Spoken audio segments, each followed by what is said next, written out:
baseball from Surprise, Arizona. It's spring training 2018. The weather is exactly what you would expect. We have nothing but blue sky, temperatures in the 70s as the Royals host the San Diego Padres.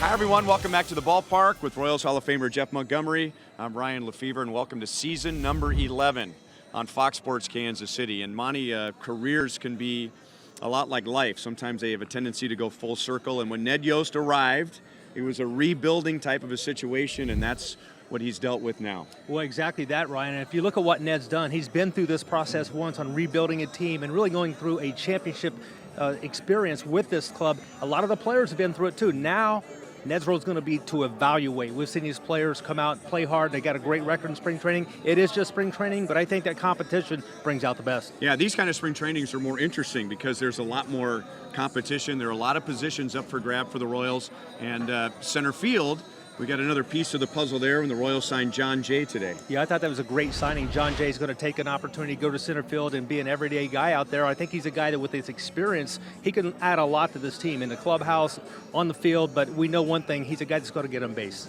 Royals are going to see an old friend today. Chris Young will start for the San Diego Padres.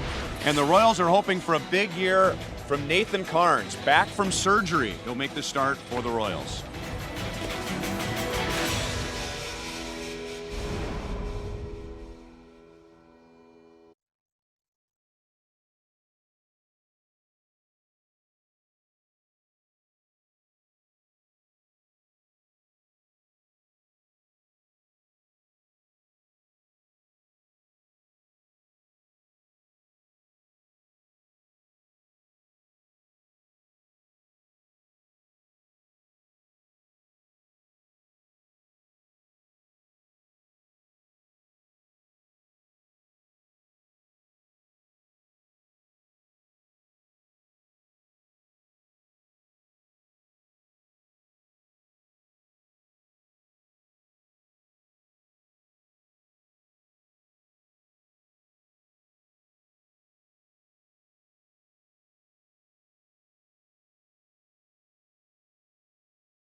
In Surprise, Arizona. It's kind of surprising. It still feels like we just got here. Yeah, I agree. I never had a chance to have spring training here. Beautiful surprise, but everyone who's been here has had a great experience. So it's the San Diego Padres tonight, and Eric Hosmer is not in the lineup. He did not make the trip from Peoria. So it's Spangenberg, Galvis, Headley, Varela, Cordero, Hedges, and Renfroe, Villanueva, and the veteran Alan Craig. And the Padres tonight will see Nathan Carnes who really was pitching well, Monty. I felt like he was really coming into his own when he went on the disabled list last May. First it was some forearm tightness, and then he ended up having the thoracic outlet syndrome surgery. Right, and that's not an extremely popular surgery in comparison, say, for example, to Tommy John surgery, but it's a surgery that we're hearing more and more about, and it solved numerous pitchers' problems with regard to their arm health. Recently, we're going to see Nate Carnes making his debut in spring training tonight, so hopefully it's going to be a good one.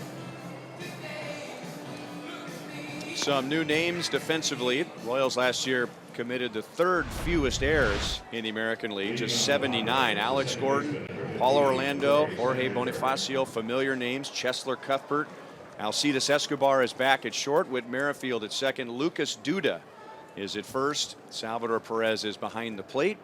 And who would have predicted, with all the free agents going into the offseason last year, that it would be Alcides Escobar coming back to the Royals? Well, it reminds me of at the end of the season, Alcides Escobar said, "I am a Royal and I want to be a Royal in the future."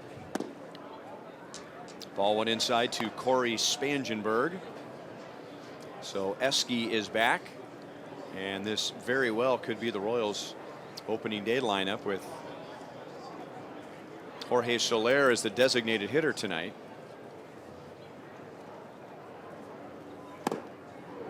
Good fastball, 1 strike on Spangenberg. Yeah, I think there's a better chance you're going to see more of the players on the field in the lineup tonight for the Royals on the opening day lineup than you will see for the Padres.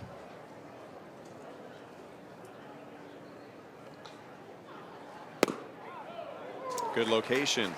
Ramon De Jesus is the home plate umpire. 1-2 on Spangenberg, who's battling to be the Padres' everyday second baseman.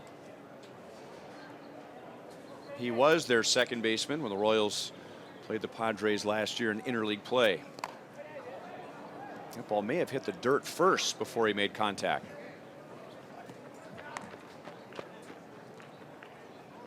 You know, for Nate Carnes coming out and making his first appearance, you do a lot of work on the sidelines, you do everything to get ready physically, but I think when a guy's coming back from a surgery, making his first appearance in a uniform against the opposing team, it's always one that has a lot of uncertainties and a lot of things in your own mind you have to get past in order to become the pitcher you need to be.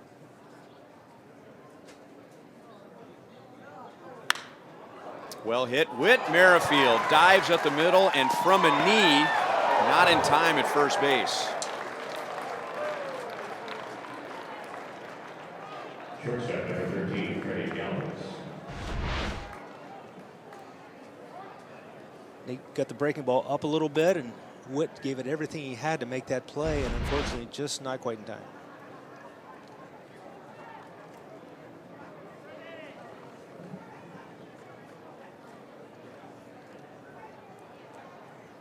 So the leadoff man is on for Freddie Galvis. Padres, among other things, really needed a shortstop. So they made a deal with the Phillies to bring in the switch hitter Freddie Galvis.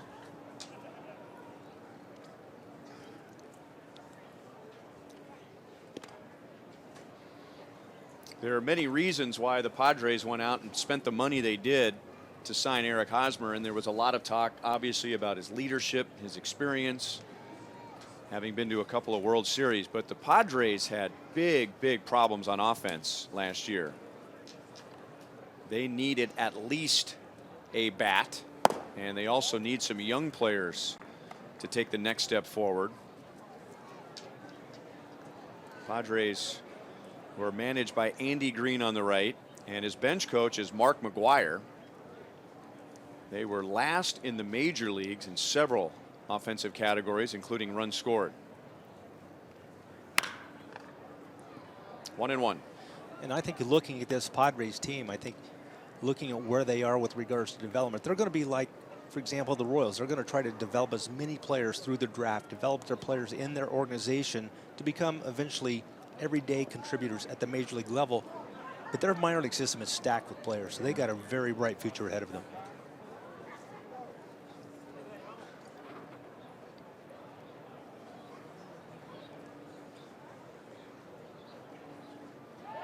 Spangenberg left a little early, and he's out.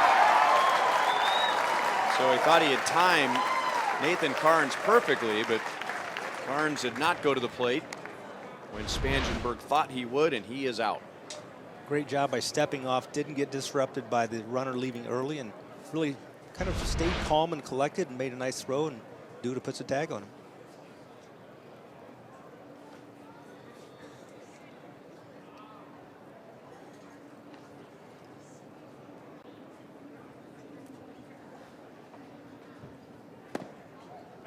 Got the corner. 1-2 on Galvis.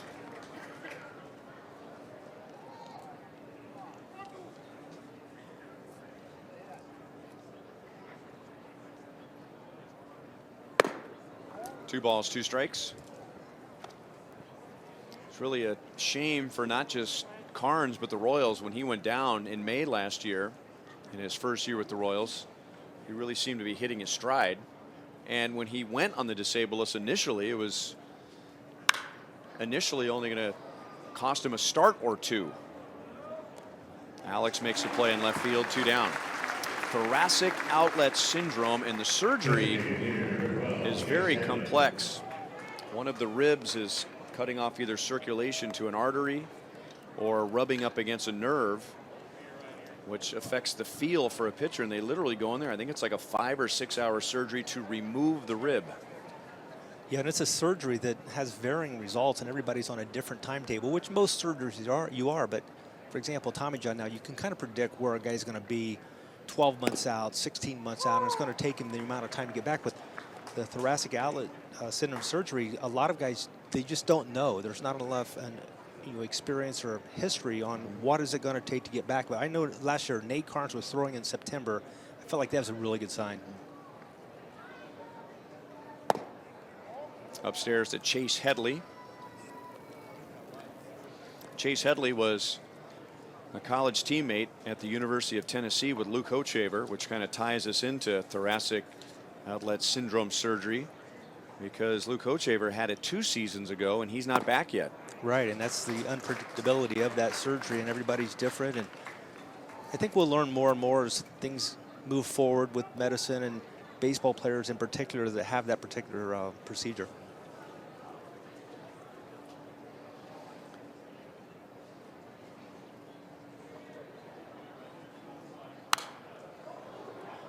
Still 1-2.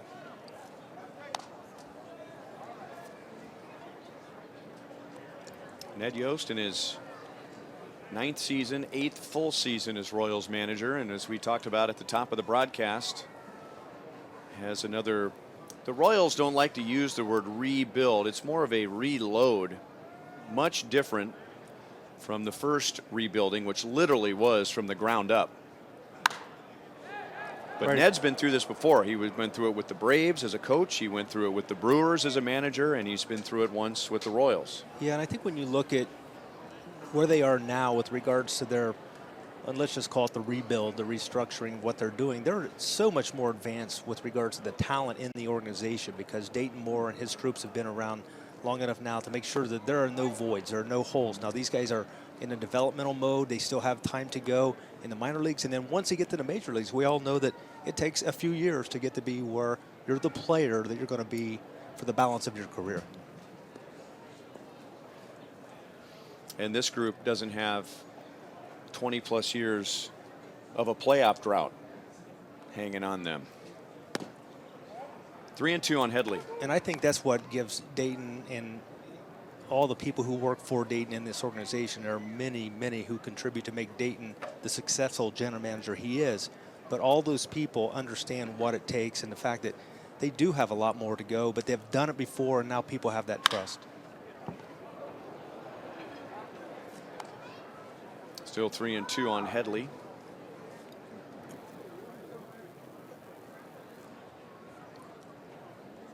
Ned is sitting next to Cal Eldred, who is the Royals' new pitching coach this year, and you and I had a nice long chat with him before the game tonight.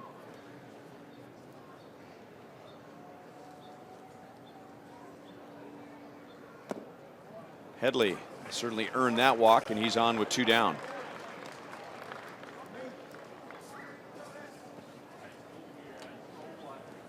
Left fielder number 2, Jose Guerrero. That walk by Headley was a very good example of why they want a player like Chase Headley back in that Padres uniform, to be a leader, to show guys how to find ways to win baseball games. And I've heard a lot of people talk about there's a chance he's going to be traded by the time the season's over, but he will have a lasting impact on this group of players should they ever make it to the top.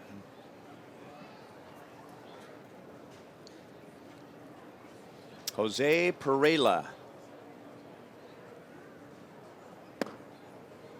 0-1.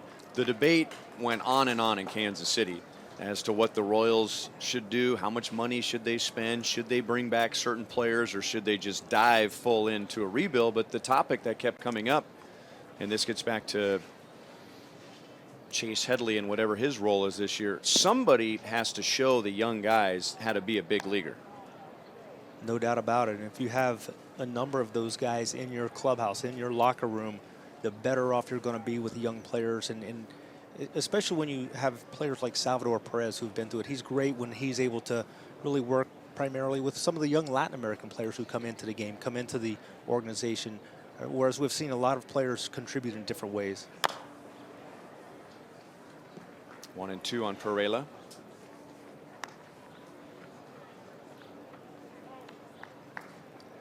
Versatile player Jose Pereira, once a shortstop prospect with the Yankees. He can play the infield, he can play the outfield.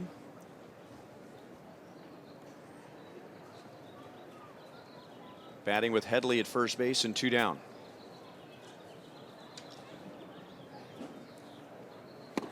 Slide step, and he got a fastball by him. So it took 23 pitches, but Carnes has a scoreless top of the first inning. It'll be Alex Gordon, Whit Merrifield, and Lucas Duda coming up. Merrifield batting second in the lineup tonight.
And it begins with Alex Gordon in the leadoff spot.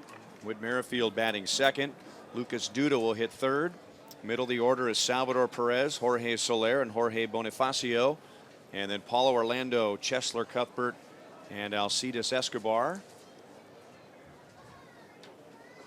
And all of that against former Royal Chris Young, who is trying to make the Padres as a non-roster invitee. And he's in with strike one to Alex Gordon. Well, I'm not sure about you, but one of my favorites to ever come through and wear a Royals uniform. The time he spent in Kansas City, got to know him fairly well, and just what a gentleman, a gentle giant. And he ties into what we were talking about last half inning as far as guys that you want in a clubhouse with a young rebuilding team.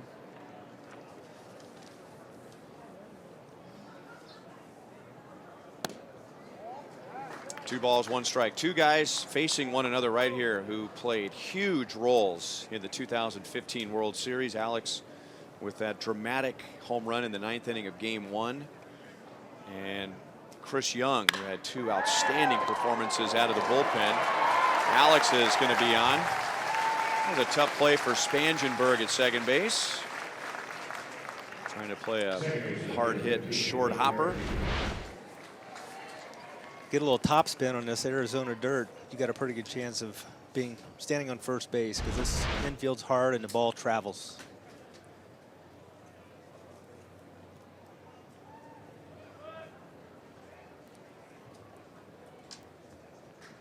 And now Whit Merrifield with 19 home runs last year. He had never hit more than 10 in any minor league season.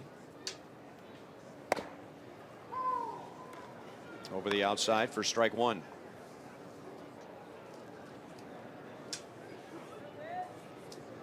And that's really carried over into Cactus League play. He is hitting .529. Whit came down here last year, didn't have a great spring, didn't make the club. He said, I'm going to come in and I'm going to get this thing going in a hurry this year. No chance we're going to send me out. Obviously had such a great year that wouldn't happen. 1 ball, 1 strike.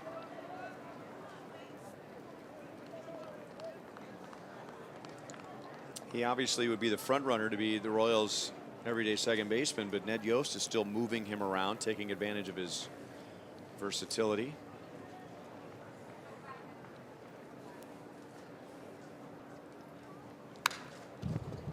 One and two.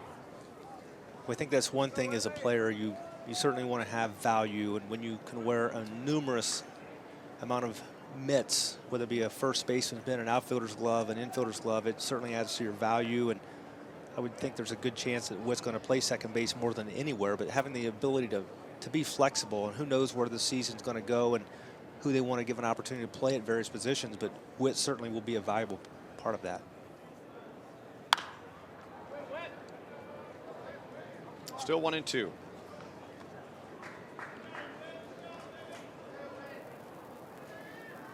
He can play 7 positions.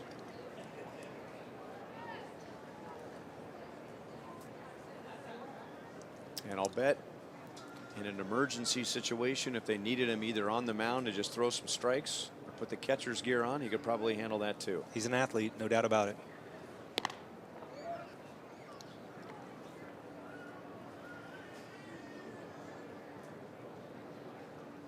And it wasn't just the power for Whit last year. He also led the American League with 34 stolen bases.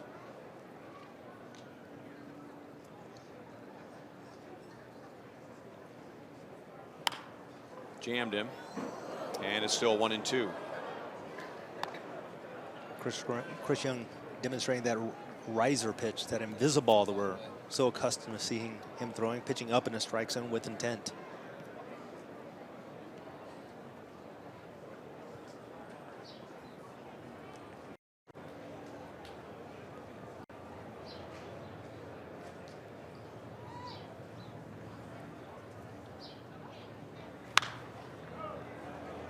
And that'll be out of play.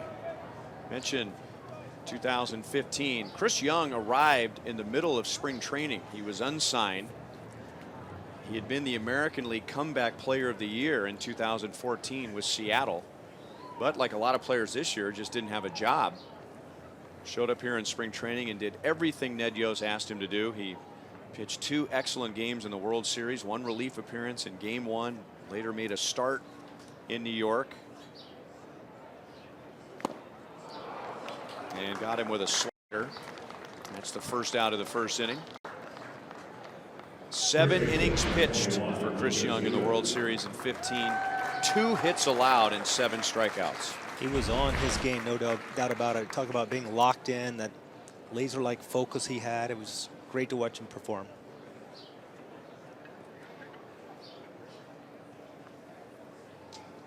And speaking of 2015, here's Lucas Duda with 1 on and 1 out. So Chris Young facing Duda, who is now a Royal. And we talked about some of the positional battles that were really up in the air when spring training began. And Since spring training has started, the Royals have picked up Lucas Duda, who spent a lot of time at first base. The Royals like that power, 30 home runs. They like his ability to play first base. And then the veteran John Jay, who's an excellent defensive outfielder, signed today. The Padres were pulled over to the right side, expecting Duda to hit it there, but he goes to the opposite field. Gordon stops at second base, and the Royals have 2 on with 1 out. Yeah, he really kind of beat that shift. There was absolutely nobody on the left side, and I think Lucas Duda recognized that and just went with the pitch. Really nice job.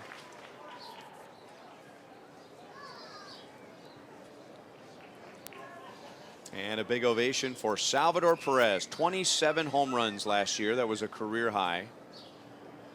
And he did that in just 129 games. Bothered by that right side strain for much of the second half of the season.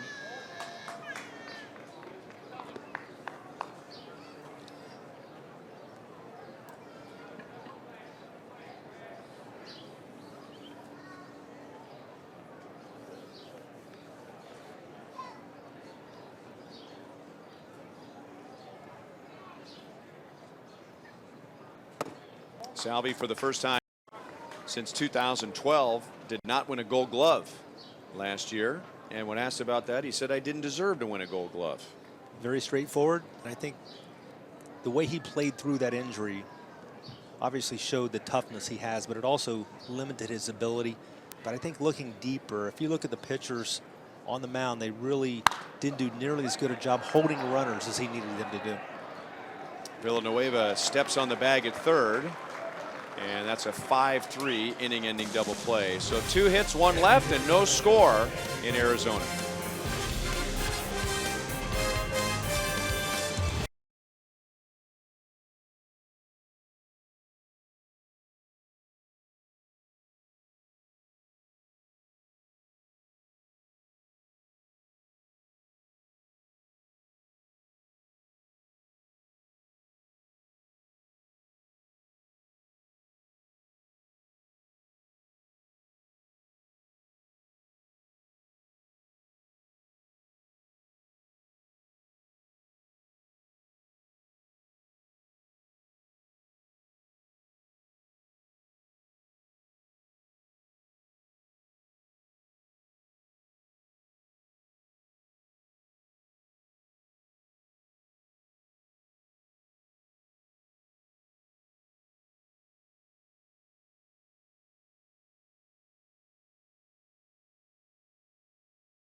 By Menards. Save big money at Menards on all your home improvement needs.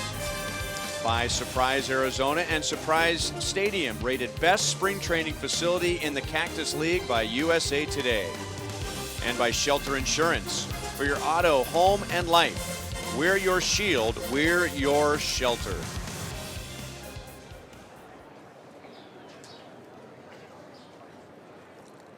Nathan Carnes back to work. He got around an infield single and a walk in the first inning, and now pitches to Franchi Cordero, who is playing in center field. Padres projected center fielder this year is Manuel Margot.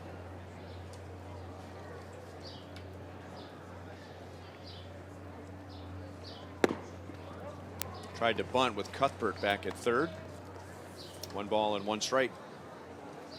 And Ryan, watching Nathan Carnes, to me, it appears as though he is right on his game as far as the physical side of things. His delivery looks To me, very similar, if not exactly the same as it did last season when we saw him before his injury. So that's a great sign for Nathan Cards and the Royals.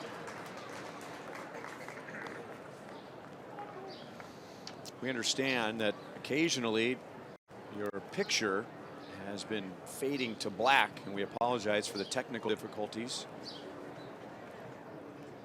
It is being worked on. 2 balls, 2 strikes.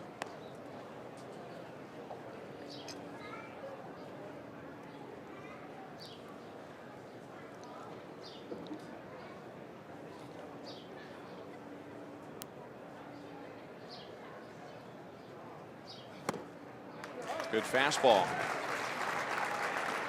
Carnes has struck out 2, both with his fastball, and now there's 1 down in the 2nd inning.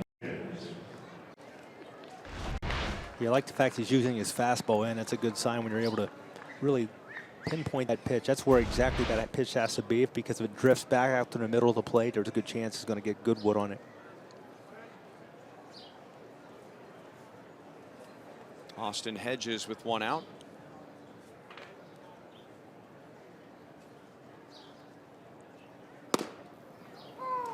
Strike over the inside.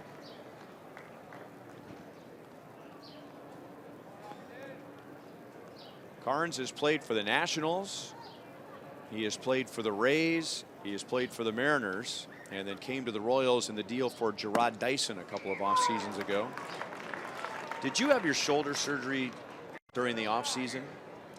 I had it in September of 1996. Okay, so similar. Essentially the off season. So how did you treat that next spring training, especially when you were feeling good? Yeah, it was a challenge because I wanted to turn the timetable up as much as I possibly could. So a lot of rehab during the winter, getting ready to go to spring training camp. But unfortunately, I think what happens is when you get out of your mode of pitching and you get into your mode of rehabilitating, trying to get healthy, trying to prove to your manager, to your trainers, to yourself that you're healthy, you get out of your game a little bit. And that really was something I noticed that happened to me. And that's why I commented about Nathan Carnes. He looks to me like he's trying to pitch out there. He's not trying to prove that he's healthy. He's not trying to overthrow the baseball. He's not trying to do anything out of the ordinary.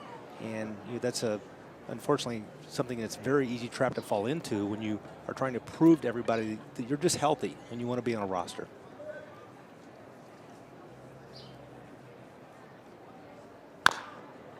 I asked that because in our chat with Cal Eldred, you brought up, even though Carnes, and Cal said that Carnes looks really good, he feels really good, but do you still in your mind have a timetable where you treat him as an injured player? Yeah, and I think certainly the first outing or two, you just have to kind of be wide open eyes, see what you are going to get out of that player. Then you can really kind of start to tweak or fine tune what you need to do for mechanical and what kind of pitch selection and usage you're going to put into play in your next outing, in your outing after that, to get ready for the season, because certainly they would love it if Nathan Carnes is one of their rotation guys.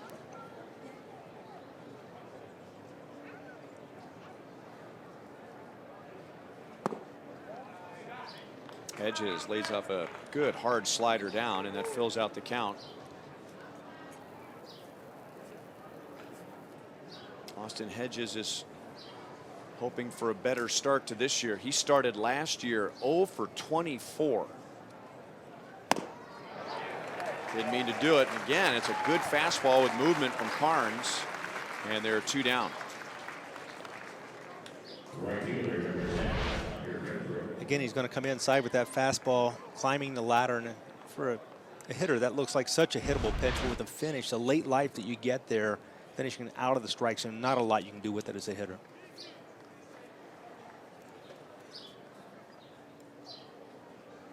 And now Hunter Renfroe. 0-1.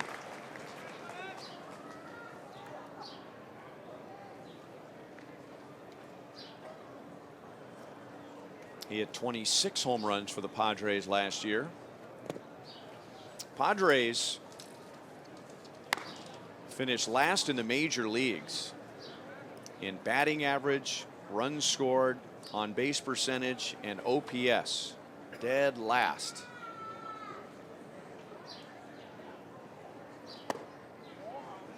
A little bit upstairs. 2-1.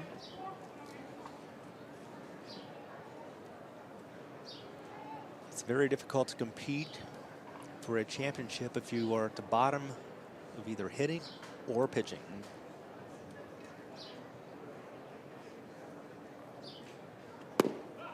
3-1.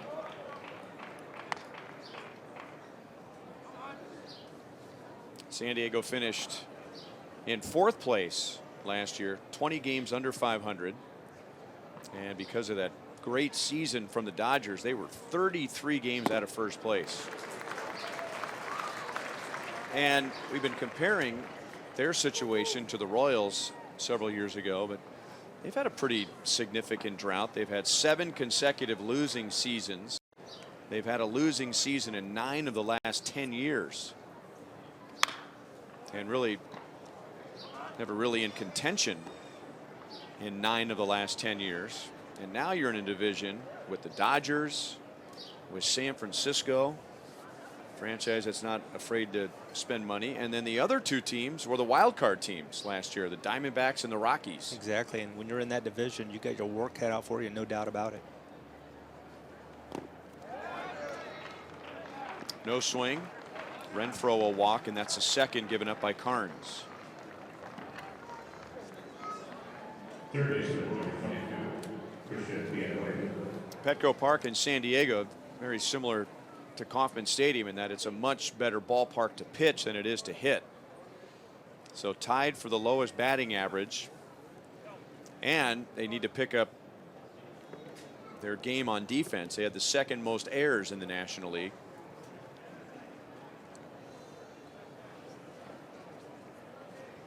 And here's Cal Eldred out to have a chat with Nate Carnes. You know, you look at a coach at the major league level, and a lot of times what comes up is their ability to connect to different personalities, different types of players, and Cal Eldred certainly fits that. I mean, he's one of those guys that has been there and done that when it comes to being a top prospect, getting to the big leagues very quickly. He's been a starter, he's been a reliever, he's been a closer, he's had Tommy John surgery. You name it, he's probably been there. Yeah, when we talked to him today, he said as long as you are able to take that all in, you know, capture it and then communicate it and be able to use that as a coach, you will be a better coach for it, and your players will learn a lot more.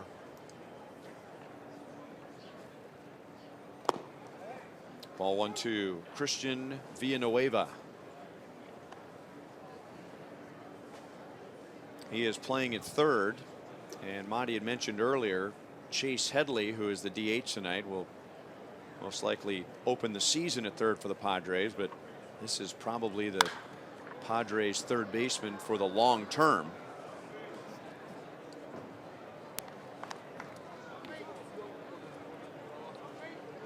One and one.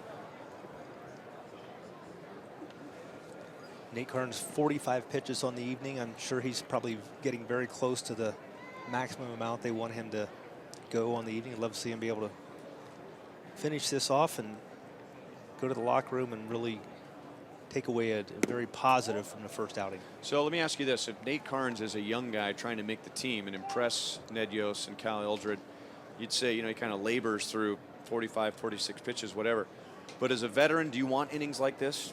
Do you want a little adversity? Do you want to have to pitch your way through a long count with a few hitters? Well, you want to get your work in to start with, so that means repetition. That means throwing pitches, and that's why you build from your first outing to the last outing of spring training. You just have a progressive, you know, you grow every time out and throw more pitches.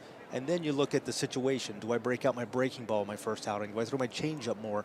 Oftentimes it's working on stuff. It's working on which pitches am I going to throw.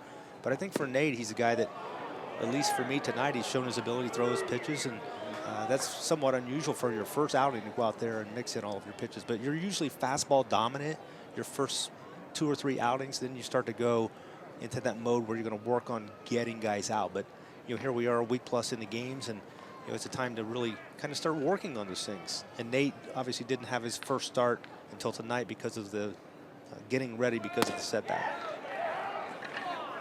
No swing.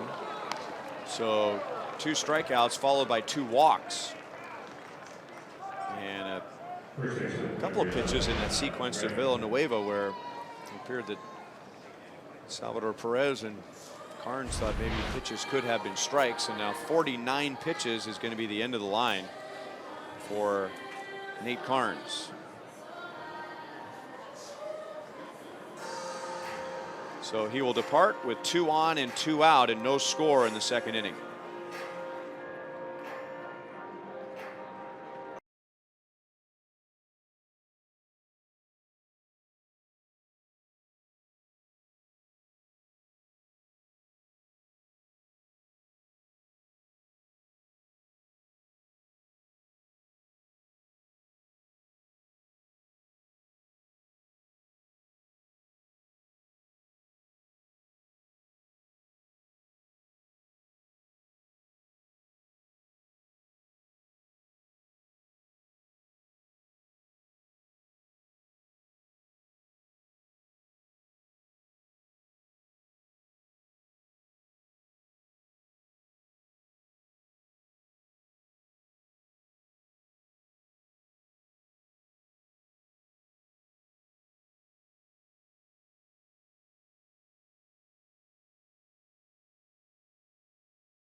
Draft during the offseason, technically acquired by the Cincinnati Reds out of the Diamondbacks organization and then traded to the Royals.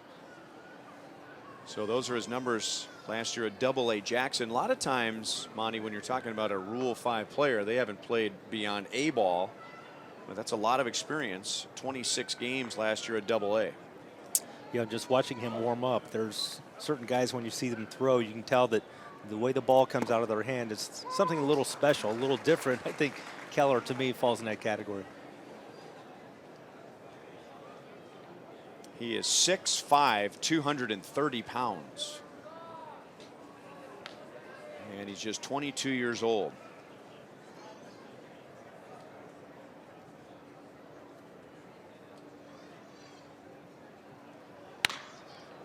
Fouled off to the first base side. 0-2 on Alan Craig. A bit of a St. Louis Cardinals reunion. Alan Craig, who had some really good years with the Cardinals. His former teammate is the first base coach for St. Louis, Skip Schumacher. Also played with John Jay, who was acquired by the Royals today.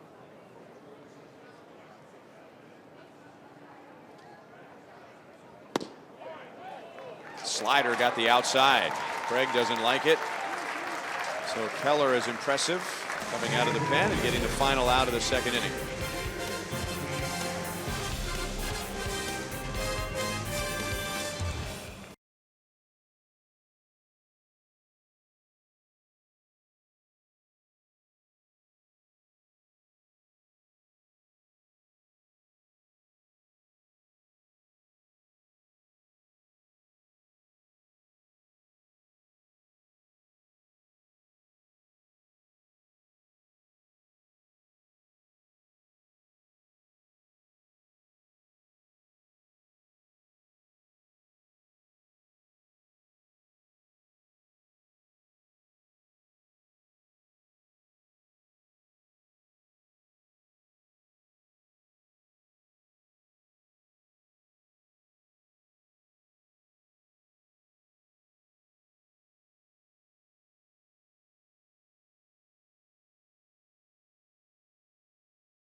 Salvador Perez bobblehead with the purchase of any season ticket.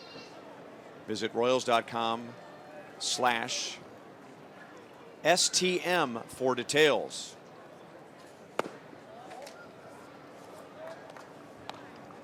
Jorge Soler, and the first thing I noticed when I saw him bat in spring training is, who's that tall, skinny guy wearing Jorge Soler's uniform? He looks like he's in unbelievable shape. Maybe he go across a parking lot, play a little football for the Chiefs.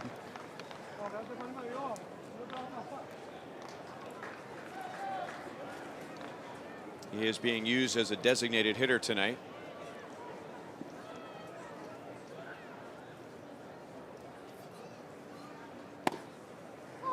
One ball and 2 strikes. Chris Young threw a scoreless first inning. Sorry, Monty. My fault. I'm sorry.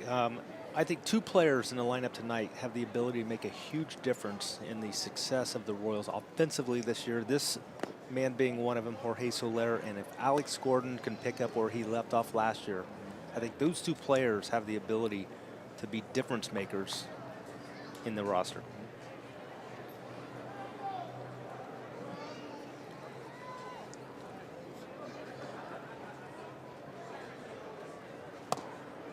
Three balls and 2 strikes.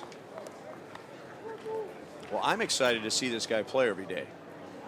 And there's a lot of guys in the lineup that I'm thinking I want to see him play every day and see where we are at the end of the season. If it comes down, Freddie Galvis calls for it, and he's got it. Ryan, I think that's why there's a lot of excitement about this team, because the fact that there are a significant amount of opportunities for players to come out and do something special and make a difference, and there are opportunities there. But again, this organization, having gone through this process before and finding a way to win a championship, I think it gives everybody hope that it can be done again. Jorge Bonifacio, and the Royals have a little better feel about him at the major league level. Bonifacio had 384 at-bats last year, 113 games, 17 home runs.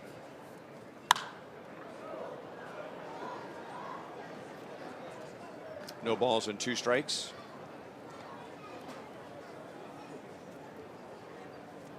Chris Young worked around a couple of singles in the first inning. Typically, he is a fly ball pitcher, but it was a ground ball and a double play that got him out of the first. And there's the slider, and that is his second strikeout.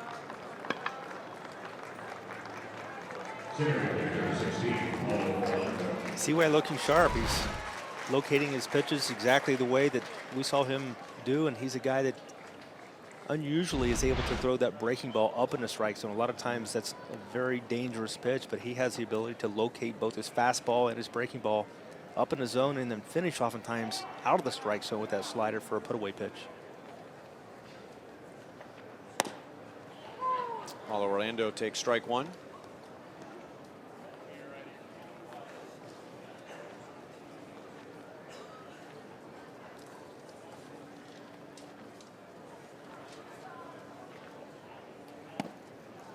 And now the slider, 0-2. Paulo has a shin guard on his leg, which he broke his left shin. That was a foul ball in a minor league game.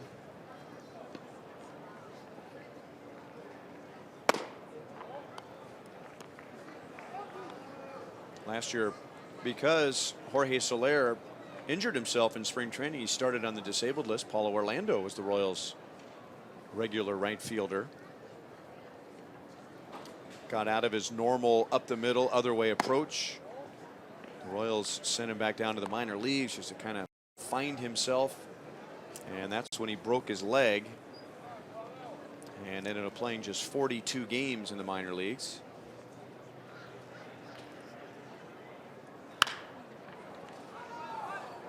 Still 2-2. I thought it was a good sign for Paulo to come back. It seemed like he was the same player that we had seen in previous years when he came back in September last season. But you could tell early on in the season, with the opportunity to potentially play every day, he was aggressive at the plate. He was chasing pitches out of the strike zone. He was really kind of falling into the pitcher's hand, and unfortunately that got him demoted. Chris Young has struck out 3 in 2 scoreless innings and no score in Surprise.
In the booth, and down in the field is Nathan Carnes, who pitched an inning and 2/3 tonight. Let's begin with how you felt tonight, Nate. Oh man, it felt great to be back out there. You know, got the adrenaline going for sure, and some jitters, but you know, it was nice to kind of get through the process and get step 1 out of the way. You've had shoulder surgery before, correct? Yep, Okay. 2010. 2010. Okay, so you've had an operation before, we talked about this with your pitching coach Cal Eldred before the game tonight, but I mean, when you have a rib removed, obviously you're wanting to get the circulation back, but I mean, does it feel different? Did you feel any different when you started throwing the ball again? The only difference I really felt was just kind of relief. Like I felt like I had a little more room to kind of work with you know, my motion and everything, but you know, right now it's just kind of getting everything to feel right again. You know, everything does feel good, but it's still a little different. So you just kind of got to learn to work with it and figure out what's new. And Nate, last year you had the chance to throw in September, which to me was a very good sign that you were maybe ahead of the game as far as the timetable is concerned. How important was that for you to be able to get out and have some sideline sessions and really take that into the offseason? Man, it was fantastic. We actually didn't get to start throwing until like October, November, really. But, you know, just kind of being able to kind of throw without pain. And, you know, that's just all you can really ask for after kind of dealing with what I had to deal with in May. Look at that strikeout, too. Well, we'll let you talk about Brad Keller, Rule 5 from the Cincinnati Reds. And, you know, as we were going over with Cal Eldred and talking about you and some of the other guys who are going to pitch tonight, and he said, first, I think, Monty, I think the first thing that came out of his mouth was, wow, when he was talking about Brad Keller. Yeah, just he's a big kid. He's young. He throws bowling balls, and they're probably mid-90s with a little cut and sink. It's definitely not fun to be his throwing partner every day. What can you offer to a guy like this, you having pitched in the big leagues, and if he makes the Royals, it's a pretty big jump. Now, he's had some time at Double-A, which is a little rare for a Rule 5 pitcher or Rule 5 position player, but what could you offer him to get ready for that big jump? You know, just kind of go through my experiences making that jump. I got the call from Double-A, and, you know, it's a big difference from Double-A. You know, it's just one thing, just take it one pitch at a time. Fun, you earned it, you know, you worked your whole life to get to somewhere, and you know, it's just go out there and have fun. You can't worry about, you know, not competing well and not having good results. You just got to go out there and be thankful that you got the opportunity and make the most of it. And they talk a little bit about that in general with this ball club, because you've got more guys on this team this year that are in that similar situation than you have had in the past couple of years. But it certainly seems to me like a group of players who are looking forward to the opportunity to earn and compete opportunity to play in a Royals uniform? For sure. I mean, every day I come in this clubhouse, I mean, I think I'm getting there, and all these young guys are there working out, you know, just getting prepared for the day. I mean, the competitiveness in the clubhouse is just off the charts. And these young guys, they're not timid, they're not scared of the bright lights. They're out here competing, and you know, it's going to be a surprise at the end of camp to see who all makes the team. But you know, either way, we're going to be in great shape. 1-1 on Headley, and now 2 balls and 1 strike. I had mentioned, getting back to you, Nate, that, you know, obviously the surgery was not what you wanted, and it hurt even more because you were really hitting your stride last year when you went on the disabled list. You agree? Yeah, I mean, just my luck. Right when I start figuring things out, I get put on the shelf. But you know, the best thing about it is that we had a great medical staff. Definitely could walk me through a difficult scenario of kind of, you know, it's not the easiest of injuries to kind of diagnose, and it took us a little bit, but you know, the staff here really did a great job comforting me and keeping me on top of rehab, and you know, keeping me, you know, right where I needed to be throughout the whole process. You know, sometimes when a guy has surgery, you find out he had been bothered by it for a long time. Did this come on quickly, or had you been bothered by that numbness and tingling for a while? I mean, it just kind of just jumped up and bit me that day in Minnesota. It was kind of strange. There's a little bit of forearm, you know, tightness. Nothing in of a scary area by any means, but the next day it just kind of got worse, and it just never got better. So you know, it was very, very frustrating. I could kind of throw a little bit here and there, but you know, the consistency of my health and to be able to bounce back just wasn't there. So something had to be done, and thank goodness that we, you know, we saw the right doctor. He did a great job, and I'm here to.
Chris McGahay, the CNC machinist from Odessa, Texas, who won the 4-wide, but since then no semifinals the last 14 races he has attended.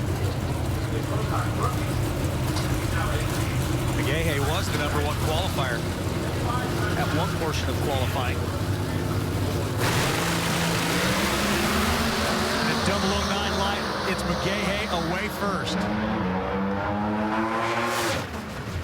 So it's Tanner Gray with back-to-back round 1 losses. This time it comes at the hands of Chris McGahay, who goes 6.553. Former Sportsman World Champs and 2 former Pro Stock Champs.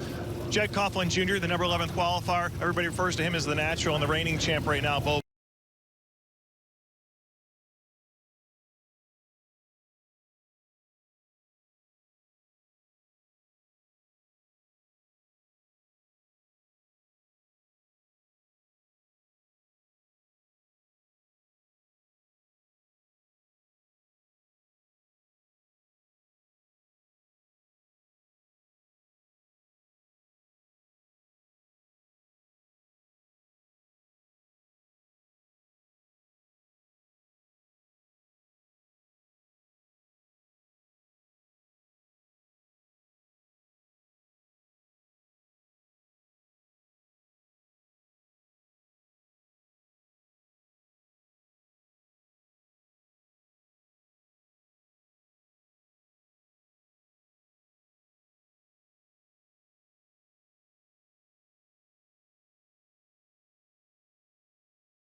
line will single into round number 2.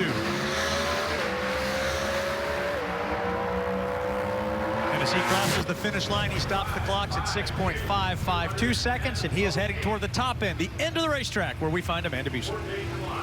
Jag, you're headed to round 2, and when performance matters or when talent matters, you got Bo Butner on the tree there. At what point of the run did you know you had it in the bag? Well, I did peek over a little bit after I put it in 5th gear, and I didn't see him over there, so I figured he had trouble, which they rarely do. Obviously, he's a world champ, so he's awfully tough, and we needed to get a little jump there. The car was real hot when I let the clutch out, was spinning the tire, and I pulled it into second a little bit early, which then slid the clutch real hard, and then it was hitting the bumps. It was quite of an amusement ride, if you will, from behind the wheel, but obviously the tree.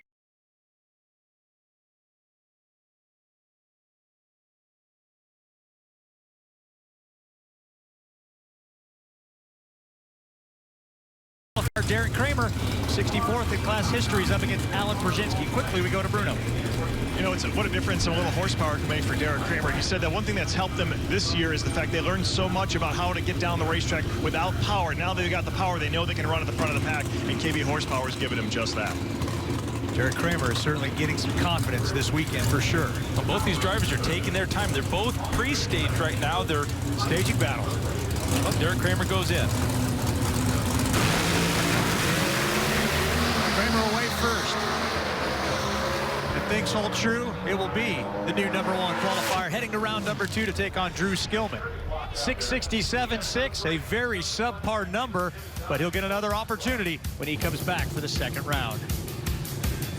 Alex Laughlin, the Hot Wheels Car Care Products machine, making his way toward the starting line, and he'll be there when we continue with the NHRA and FS1 from the Arizona Desert.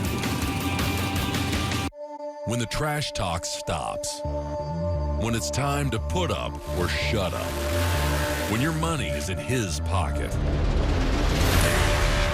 When there are no more grudges to settle. Bragging rights earned. Daddy Dave depends on Mickey Thompson tires for his truck, too. Every run, every mile. Mickey Thompson tires.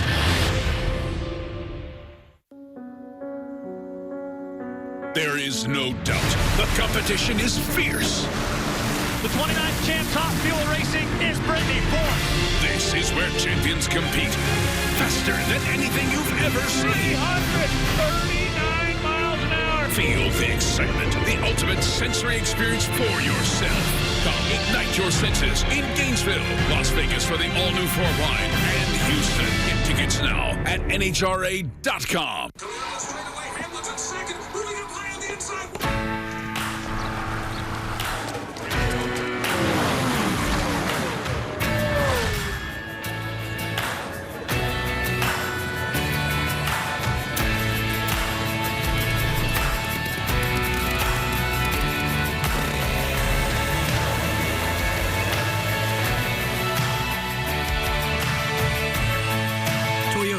Let's go places.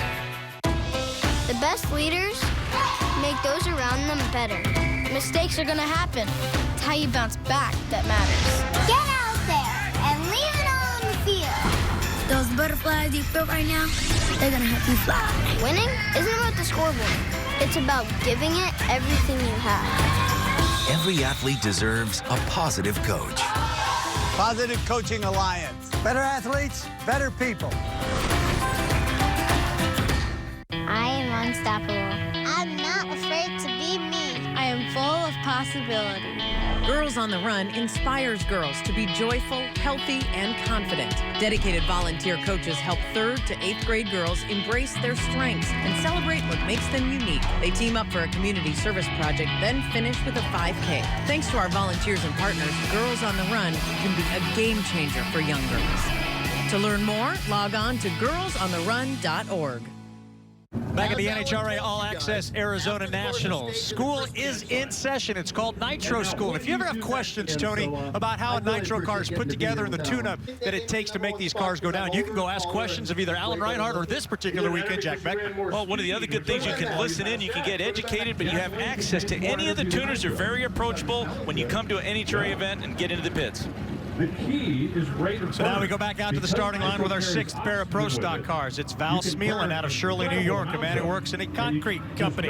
No round wins and 15 career starts, taking on Alex Laughlin. Laughlin, who started his career at shifter karts, legend cars, and moved up to drag racing to the Super Comp Top Dragster, Pro Stock, even drives an alcohol dragster. And he is holding the bunch. That beautiful orange and blue machine. And it's Alex Laughlin, 662.8. Actually got outran by Val Smealin, but because of the mellow yellow, go on yellow hole shot, the fact that Alex Laughlin let out the clutch pedal first, that allows him to get to the finish line first. We've seen a couple of subpar runs here suddenly.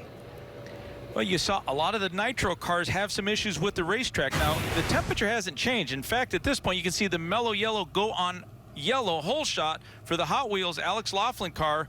But, you know, for the Pro Stock teams, you know, they're constantly tuning the fuel system, the chassis, the shocks, the transmission. So it's you have to get a lot of things right to run in the 50s like most of the good cars have. Well, for Alex Laughlin, he fell off 0.08 of a second. It was almost a full 10th for the #1 qualifier, Derek Kramer.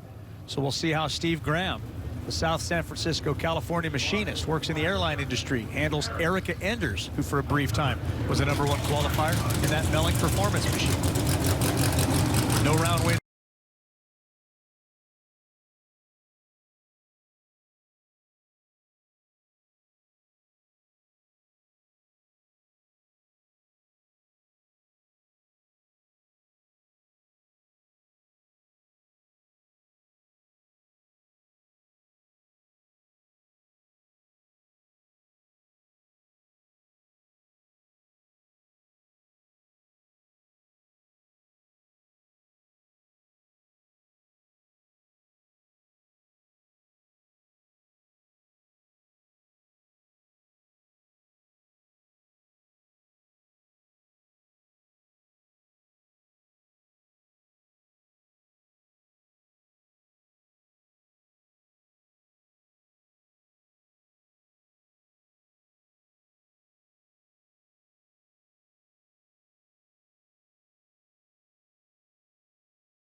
After Nate Carnes goes an inning and 2/3, Brad Keller went an inning in a third, and now Skoglund, who spent some time with the Royals, but the majority of his season was spent at AAA Omaha, where he pitched over 100 innings and struck out 102.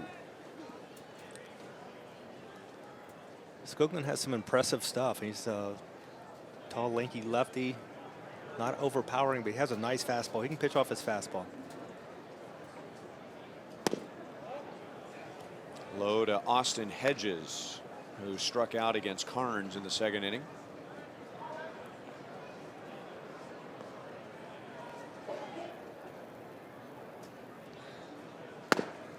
I think no matter what Eric Skoglund does in his big league career, whether it's 2 years long or 10 years long or whatever, I don't think any of us will forget his debut.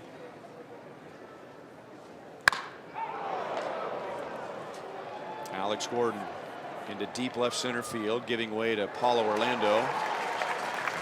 And there's one down. May the 30th against the Tigers at Kauffman Stadium. And Eric Skoglund pitched 6 1/3 scoreless innings. It was a 1-0 win against Justin Verlander, and left to a standing ovation and gave one of the best cap tips. And I've only been around for 19 years of Royals baseball, but I'm going to say it was one of the best cap tips in Royals history. It had to be the best in Royals history. I'm not sure about MLB history, but for sure Royals history. And we witnessed it. I remember some of the strikeouts. I remember him striking out Miguel Cabrera. And I know Miggy had an off season, but it was just, he almost overmatched him. Just one of those games that I'm sure your first game you always remember, and he had his family there, and it's very emotional, but just the way he was on his game was incredible.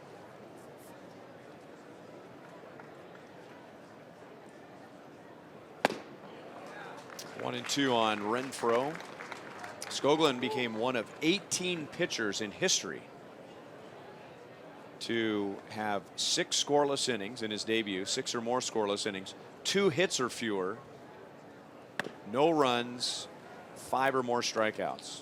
One of 18 in Major League history.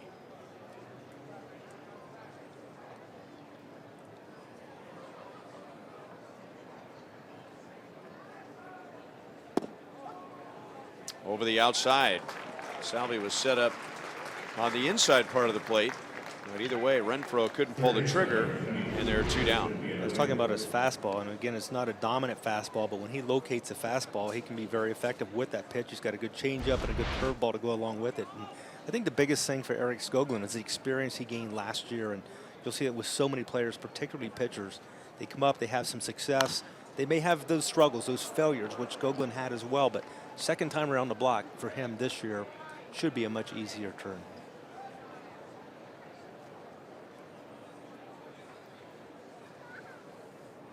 One strike on Villanueva.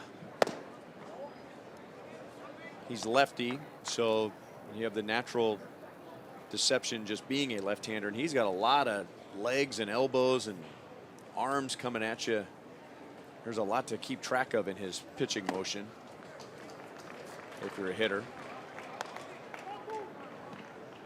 Yeah, and I think the key for somebody, especially with his size, just repeat that delivery. Don't let it get out of kilter, because the larger and longer you are, the more difficult it is to get it back on track. But he can sink the ball and he can cut the ball, which is a huge advantage.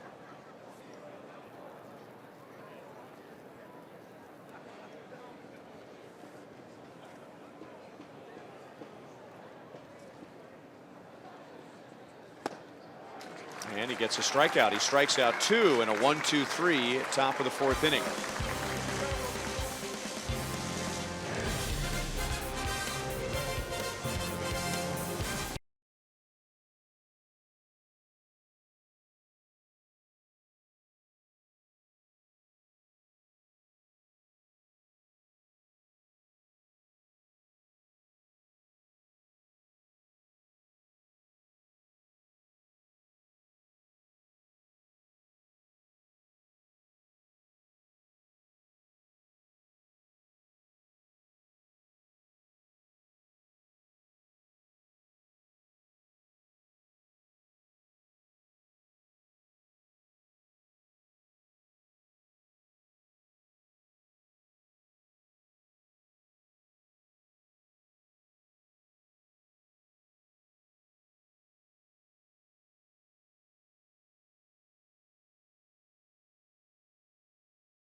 This June, the World Cup is coming to Fox and FS1. Every match live and over 300 hours of coverage.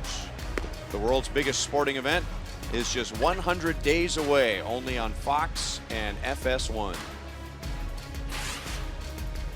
This is Luis Perdomo, who was originally going to start for the Padres tonight, but instead it was Chris Young. And the former Royal gave up 1 run, 3 hits in his 3 innings and struck out 4. And Perdomo will pitch to Lucas Duda, Salvador Perez, and Jorge Soler. Padres have the right side heavily defended, as they were back in the 1st inning, but Duda went to left field. 0-2. Perdomo just coming in and filling up that strike zone. Like his stuff. Great pitcher's body. Very lively arm.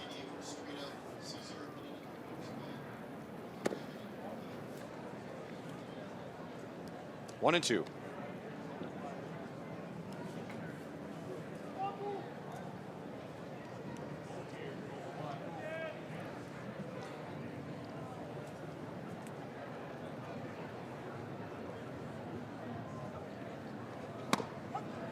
Got some movement too. That pitch started inside and ended up getting the inside part of the plate. So Perdomo opens his evening with a strikeout, 1 away. Yeah, you can see the looseness in his arm. It creates that life, especially that late life. Very difficult to predict exactly where that pitch is going to finish, and Duda, unfortunately, had given up on it.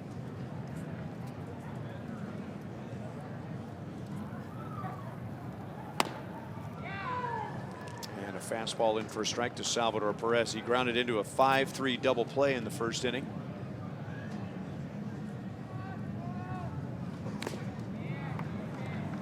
Oh, and 2.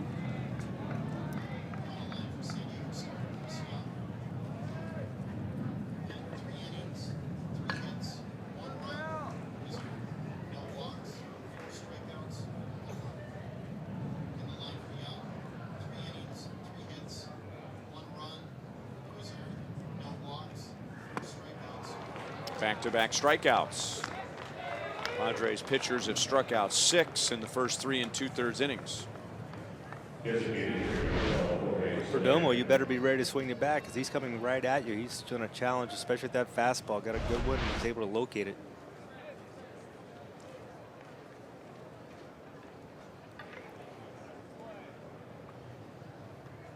Two down to Jorge Soler, and way out in front of a slider.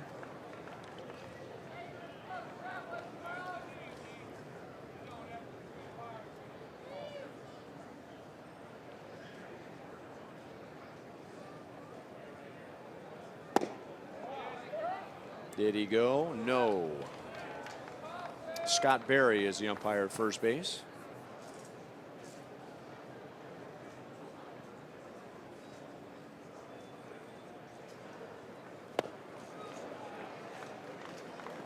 Had a tough time picking up that slider. Yeah, and very good slider. Very late life. So he's got the fastball that's got the late life going into the righty and the slider going away. So if he can continue to demonstrate the ability to locate those two pitches, he'll be tough.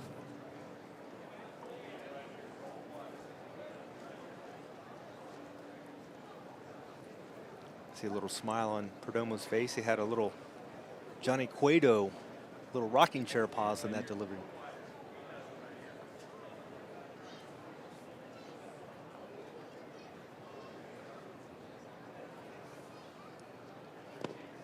Three and two.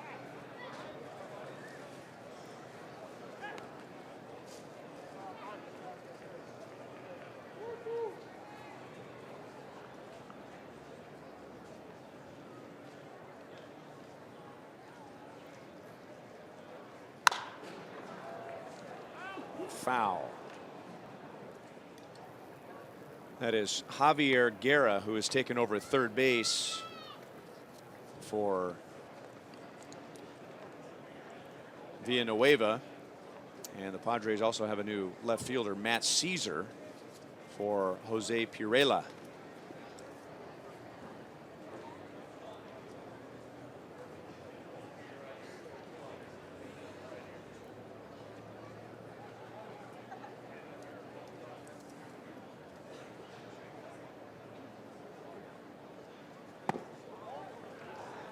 And Soler takes a walk with two down. That's a good sign for Jorge Soler to be able to lay off somewhat borderline pitches. Especially after being fooled badly by a couple of pitches earlier in the at-bat. Hang in there, stay with his approach, not become a defensive hitter. And he's on for Bonifacio, who struck out in the second.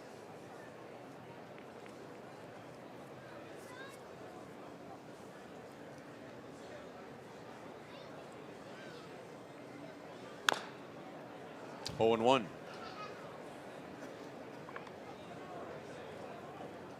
Quite a change in playing a night game here in Arizona in comparison to the day games guys normally play during spring training camp.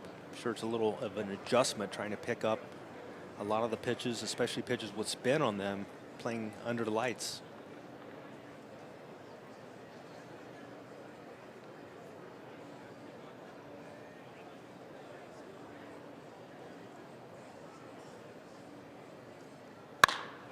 That's well hit to left field. Caesar is back, and he had it in his glove for a moment, but wasn't able to squeeze it. Here comes Soler, and the relay from Galvis is thrown away and allows Bonifacio to go to third base.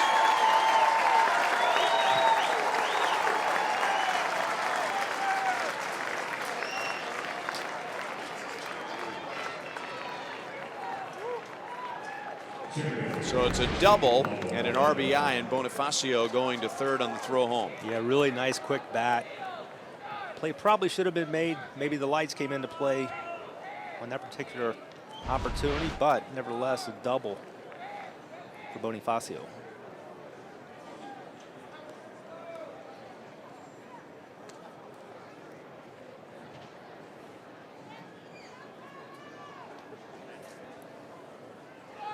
That's the kind of run you like to see from a young team. Back-to-back strikeouts, 2 strikes on the next hitter, but he comes back and gets you a walk, and then that walk turns into an RBI double. Right, almost a gift for a run when you're able to work that walk like Soler was able to do, then take advantage of it.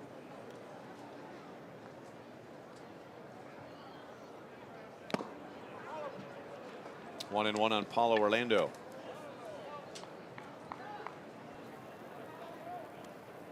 Two years ago, Paulo hit over 300 for the Royals, and he tailed off a bit in September. In the middle of August, Paulo Orlando was hitting over 330.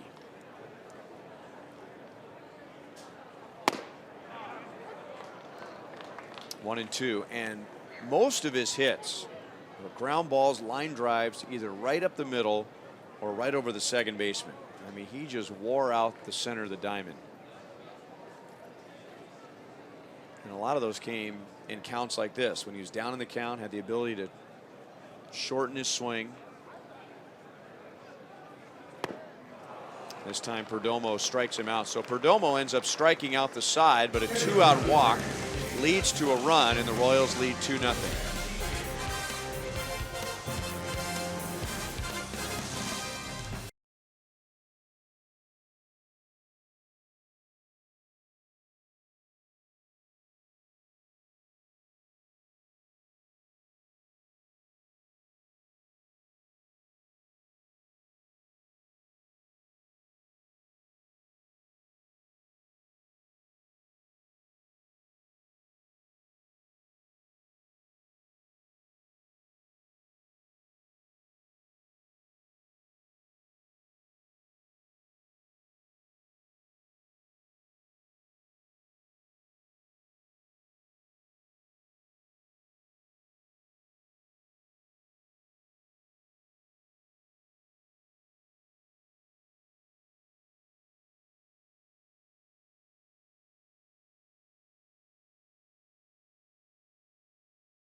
Jorge Bonifacio, for Jorge Soler, and for Cheslor Cuthbert, and they've all chipped in tonight. Cuthbert has a home run. Bonifacio has a double, which was preceded by a Jorge Soler 2-out walk. And the Royals lead 2-0 as Eric Skoglund goes back to work in the top of the 5th inning. And almost got Alan Craig on the foot.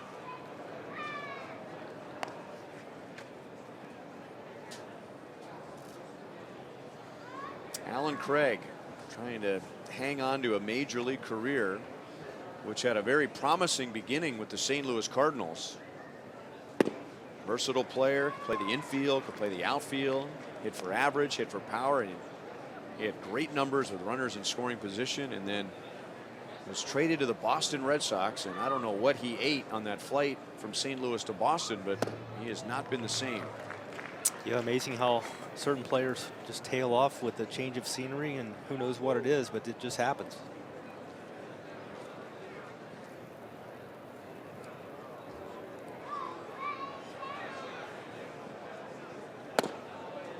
Two and two.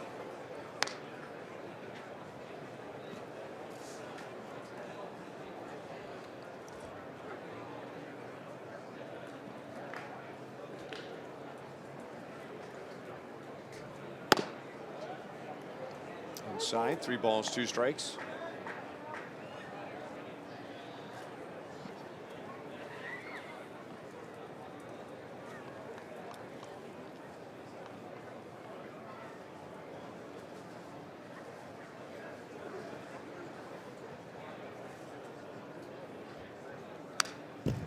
Talking about being a clutch hitter.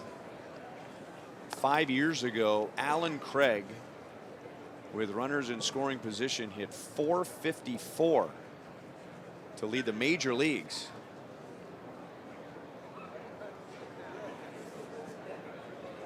Two years after that, the Boston Red Sox took him off of their 40-man roster. He gets jammed badly and pops it out to Merrifield. 1 down in the 5th. Reminisce on 50 seasons of Royals baseball with the 50th season celebration pack. This package is loaded with gate giveaways, alumni appearances, and special celebrations at the K all season long. So visit Royals.com/celebrate for details. Season 50. And season 20 for you as a Royal. That does not roll off the tongue. And it pales in comparison to my radio partner, Denny Matthews, who also will be celebrating season 50. Alex Gordon fades back, and he'll bring it down to take care of Spangenberg.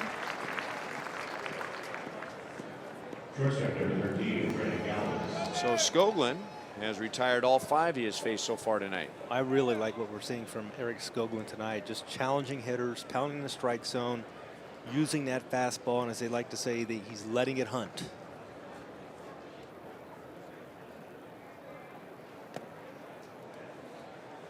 Ball 1 on Freddie Galvis. He'll bat from the right side. He was 0 for 2 as a left-hand batter tonight. Facing Carnes and Keller. 1-1.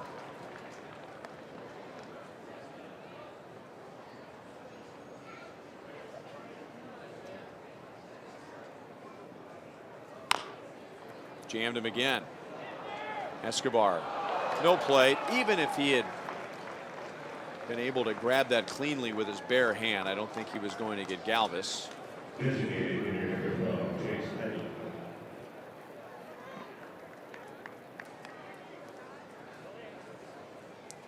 Galvis will come out for a pinch runner.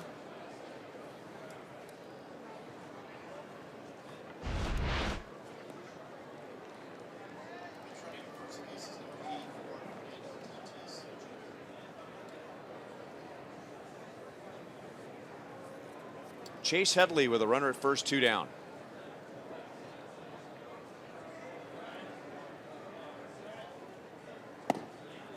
And that's high, ball 1.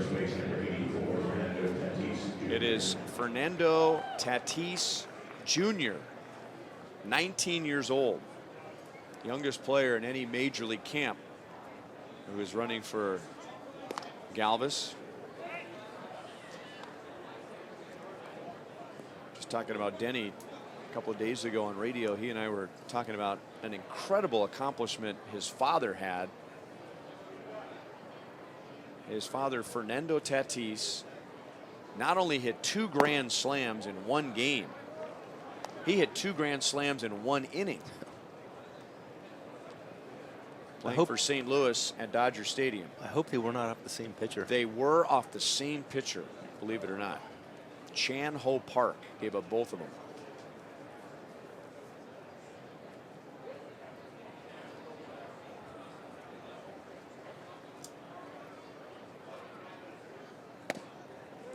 Got the corner, 2-1 on Headley. Headley walked twice, once against Carnes and once against Keller. That was as a left-hand batter. 2 grand slams in 1 inning. Some guys go a whole career without hitting 2 grand slams.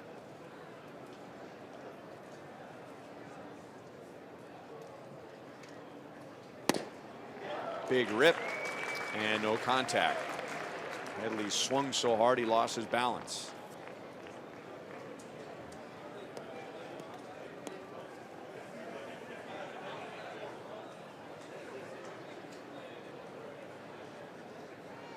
Be a nice chance for a little change up or an off pitch here for Skoglund.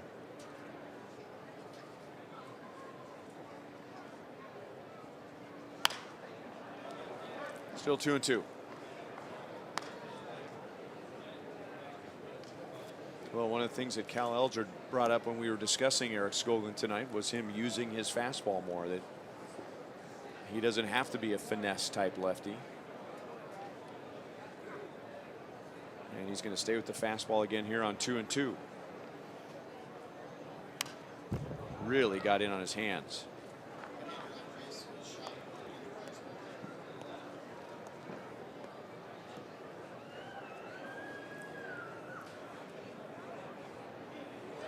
Had a chance to hear an interview that Eric Skoglund did with the MLB Network, and he was talking about his ability to maybe help this team, whether it be as a starter or a reliever. So as a reliever, certainly the fastball will be a key for him.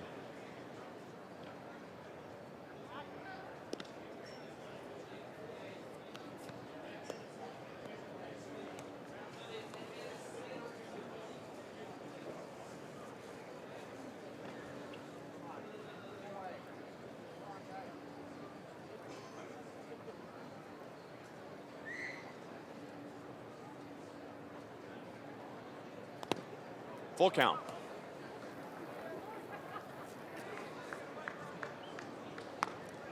Seen tonight for both sides the difficulty of getting the third out of the inning.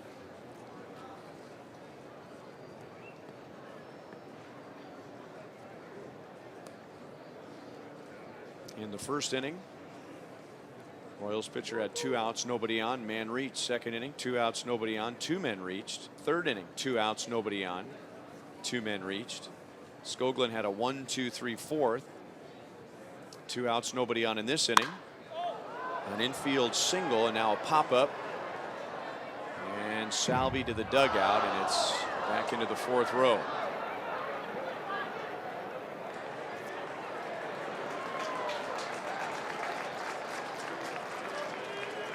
That little guy with his pinstripe Padres hat, pinstripe Padres jersey, a hooded flannel sweatshirt, and a bottle of water in his glove, and he's still got a souvenir.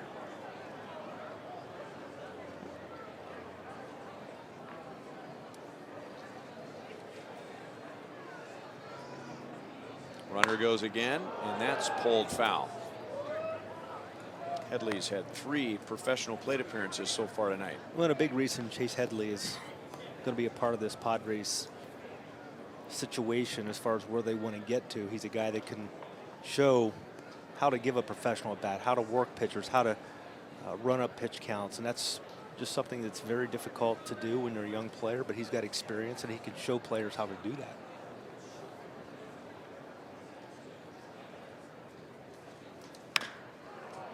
And foul. Duda's not able to get there.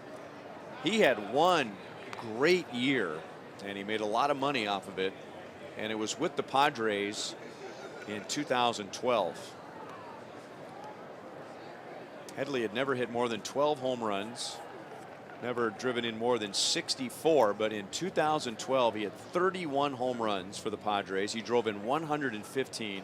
He won a Gold Glove, and then never hit more than 14 home runs in a season after that. Nice play at third by Cuthbert on a hard hit ground ball, and he throws out Headley. So the long battle won by Skoglund, Cuthbert, and the Royals, and San Diego is scoreless.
Ocasio has hit an RBI double.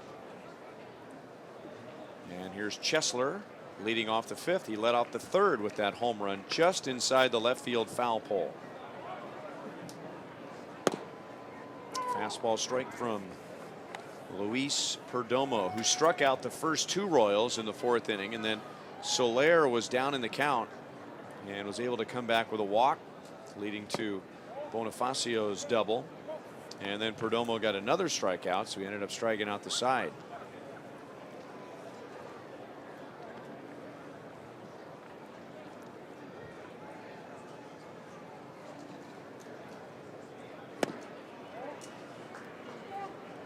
Two and one. Be a nice season for Chesler Cuthbert to get at bats and go out and really prove what he's able to do at this level. Saw glimpses of it 2 years ago and didn't get just a consistent playing time last year, which is very difficult for a young player. That's Fernando Tatis Jr. showing off some range and some arm. And Cuthbert is out to begin the bottom of the fifth.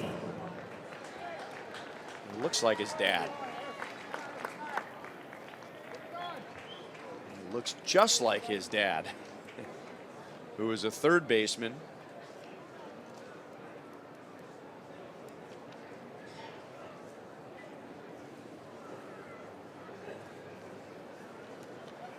Alcides Escobar with one out, and a slider's in for strike one. Esky popped out to third in the third inning.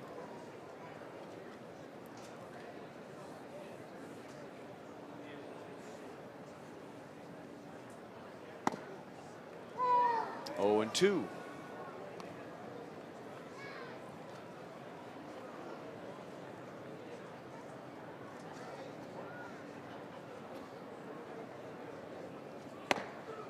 That's a 3-pitch strikeout for Perdomo in his fourth. 2 outs in the fifth inning. For Escobar, there, very difficult task because he had his paintbrush out. We're going to have to really search to find 3 pitches that he had control of the way he pitched there to Escobar.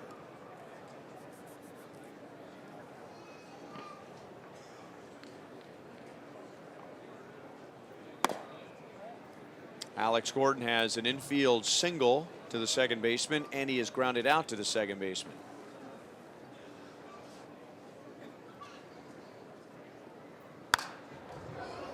One and one.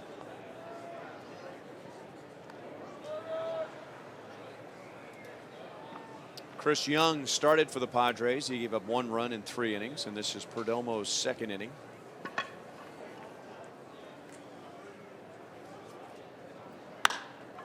Well hit and caught by Tatis.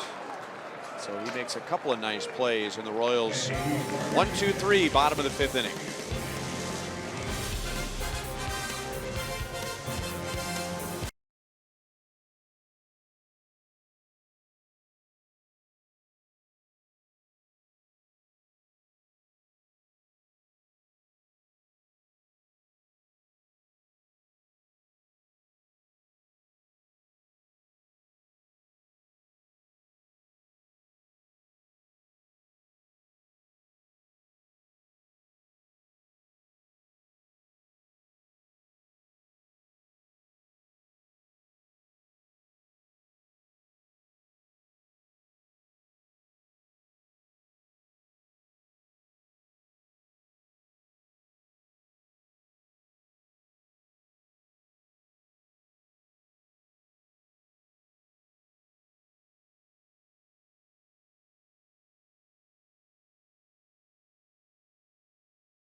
Menards. Save big money at Menards on all your home improvement needs.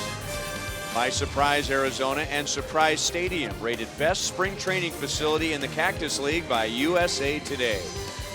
And by Shelter Insurance for your auto, home, and life. We're your shield. We're your shelter. 2-0 Royals, top of the 6th, and Andres Machado will pitch to Matt Caesar, Franchi Cordero, and Austin Hedges. And the Royals have made several defensive changes, which we'll pass along. But we are going to discuss hitting. And we mentioned earlier in the game, among other coaching changes for the Royals this year, Terry Bradshaw is the Royals' new hitting coach. He has spent time in the big leagues before as a Royals hitting coach, but most of his time in the minor leagues. And there he is down in the Royals dugout. And Terry, I'd said that, you know, one of Ned's goals when we had Fan Fest in Kansas City was that he said, I want to get at least 500 at-bats for Cheslor Cuthbert, for Jorge Soler and Jorge Bonifacio, and they've all had big at-bats tonight. Oh, absolutely. These guys have come to camp and, you know, really worked hard every day to prepare for spring training and also for the 2018 season. So I've been pleased with what I've seen from these guys so far. Cuthbert a couple of years ago had a nice season filling in for Mike Moustakas. One away is Pirela, or rather Caesar, pops out to second base, so one out for Andres Machado. Jorge Bonifacio did a nice job last year for the Royals in the outfield. But Jorge Soler, to say the least, 2017 didn't quite go the way he wanted, but it seems like he put the pieces back together when he went back to AAA. Oh, absolutely. You know, he came in with a great attitude, went to the ballpark every day to get better and improve with his hitting.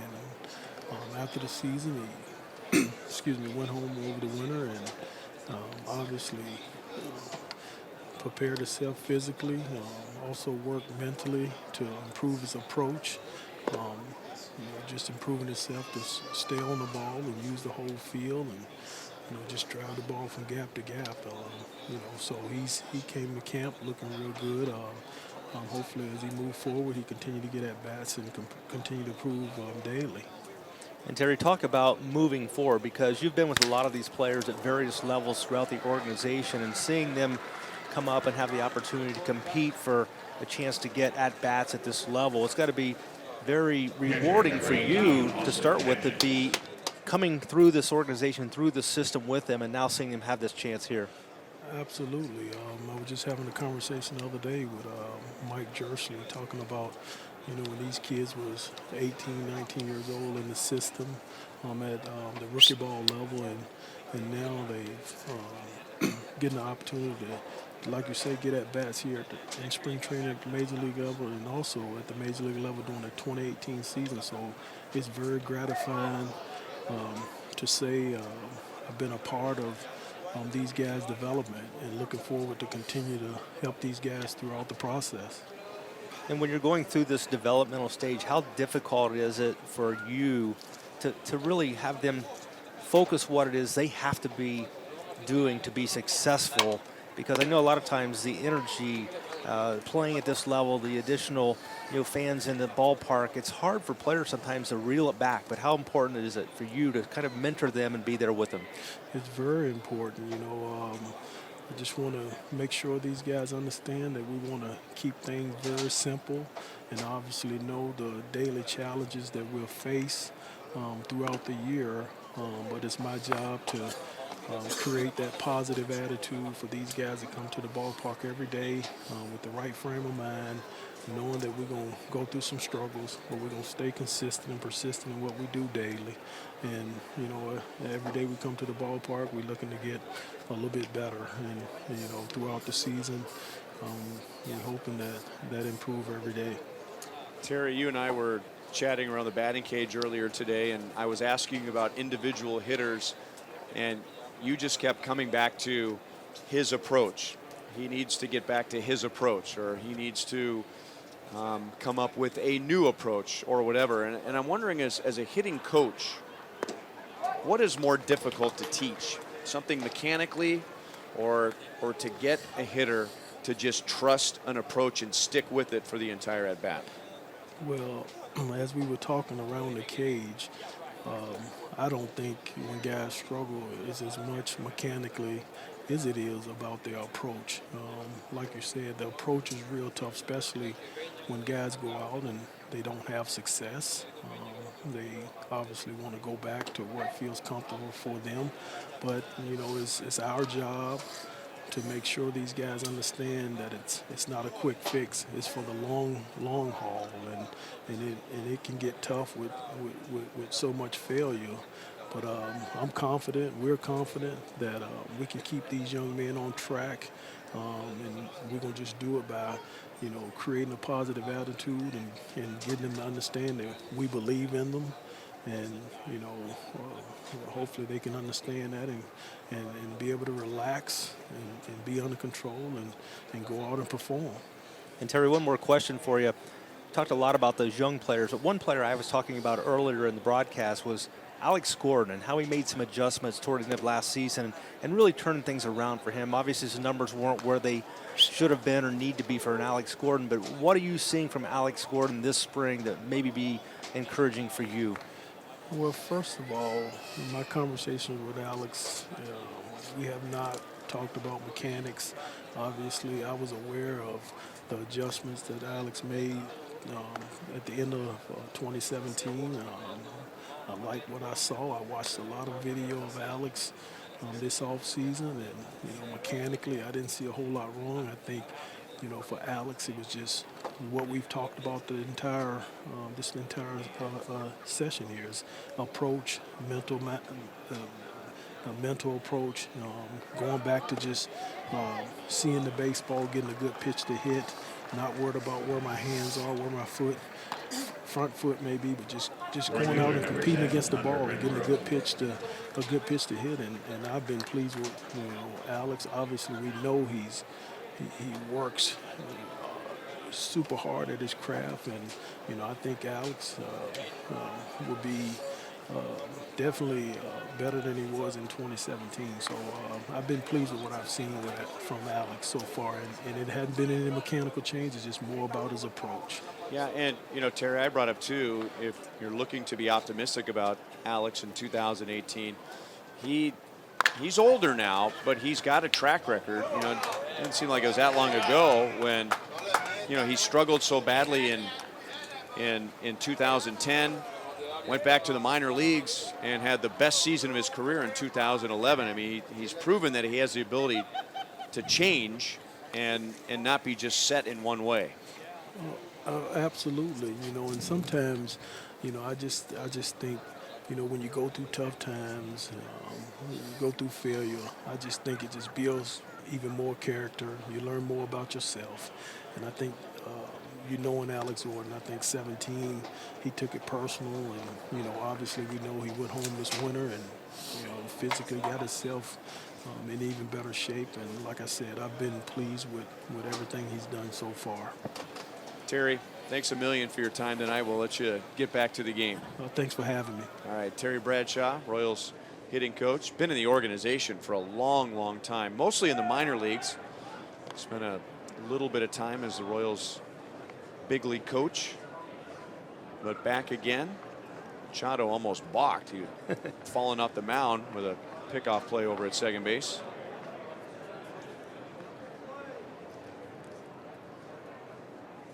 Yeah, getting back to my conversation with Terry, I mean, it seems like every hitter I brought up, he just kept bringing up approach, approach, approach. More times than not, that's a hitter's problem.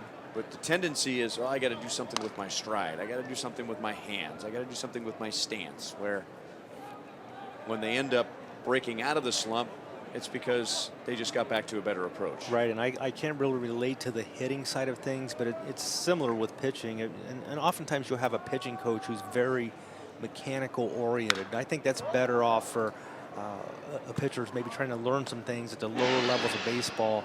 But in the big leagues, you want somebody there to kind of coach you through those situations, and you want to make sure that you get back to the fundamentals, get back to the basics, get back to the approach, which allowed you to become a major league player. And oftentimes players get to the big leagues and they think they got to do something different. They think they have to be better. They think they have to do something different, and it gets them out of their game. And the important thing is find what it was, get back to that approach, and stick with it. Drilled into right center field, and that's going to roll deep. And it'll score 2. Cordero and Hedges come to the plate. And Hunter Renfroe ties the game at 2.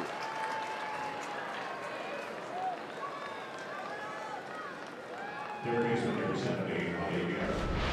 going to see a pitcher that's right out over the plate, up in the strike zone, and has a pitch that most big league hitters are not going to miss. And sure enough, Renfroe takes advantage of the opportunity to drive into and tie up this game.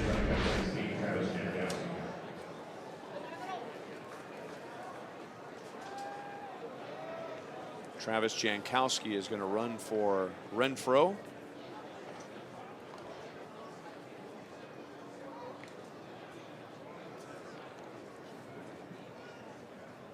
And this is Javier Guerra. He'll hit for the first time. He took over on defense in the 4th inning at third.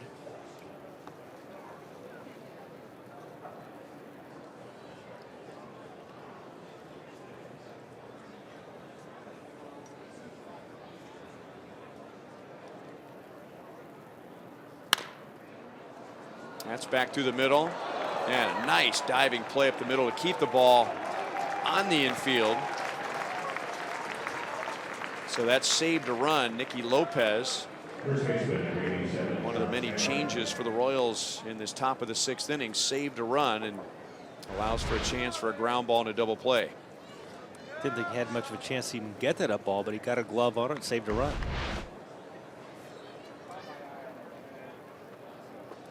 Nicky Lopez, player a lot of people very high on in this organization. His name keeps coming up when we start talking about 2-3 years down the road.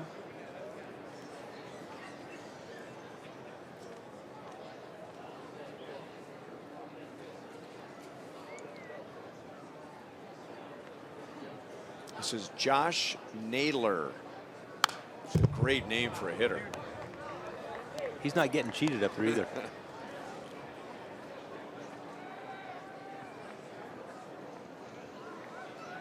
Naylor, Josh Naylor.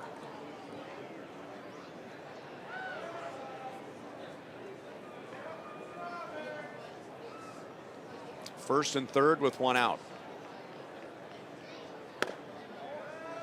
1 ball, 1 strike. So I think I have all of the Royals changes. In the outfield, the Royals have Tyler Collins in left, Donnie DeWeese in center, Hunter Dozier in right. Maybreeze Valoria is the new Royals catcher. And a little pop up to Ryan O'Hearn, who is now at first base. So O'Hearn's at first, Lopez is at second. Torres is at short, and Ashe is at third.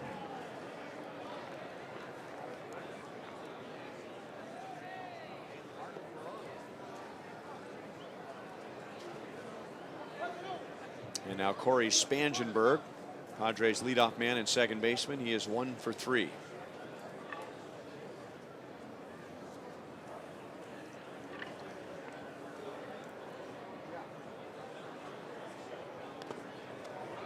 Blocked by Valoria, and a rundown in between first and second. Jankowski, now he's in a rundown. And the Padres are going to get their money's worth. That is the second baseman, Nicky Lopez, who ran all the way from the right side of the infield and ended up tagging out Jankowski for the final out. Well executed by the Royals.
Play to win the top of the 6th. Well, you go 2, 6, 5, 2, and 4 with Nicky Lopez coming over from second base. So 2, 6, 5, 2, 4. And Andres Machado, with the help of his defense, although he gave up 2 runs in the 6th inning, San Diego had runners at first and third and nobody out. He got an infield pop up and then that wild play to end the inning. Right, and Nicky Lopez able to get leather on the ball, hit up the middle for the infield single, ends up keeping this game tied. But going back to the rundown, I mean, every player on the field has a place to be on a rundown. Who would think that a second baseman would make the, the final out or tag out the runner between third base and home plate? But that's the way things are, and it's probably ironic that during spring training you work on pickoffs and you work on rundowns just to make sure that you have a feel for where everybody's got to be in the situation like we just experienced. Donnie DeWeese, 2 balls and 1 strike against Luis Perdomo.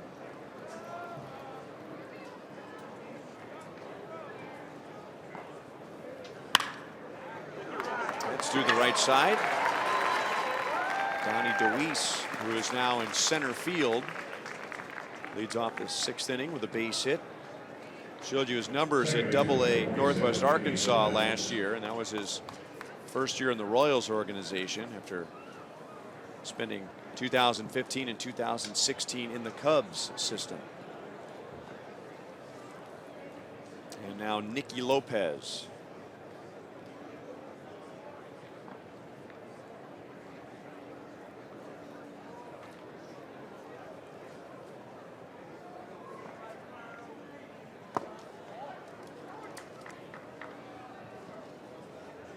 Ryan, I mentioned the play that Lopez made to keep the ball in the infield to save the run. And you go back and look at games during the course of the season, little things that oftentimes do not show up make a big difference in a ball game. Right now, this game's tied because of that, but I think it's, really says a lot about an organization when you have that defensive ability to make those kind of plays. Pitch is swung on and miss, and DeWeese ends up with a stolen base. Able to get into the tag of Fernando Tatis.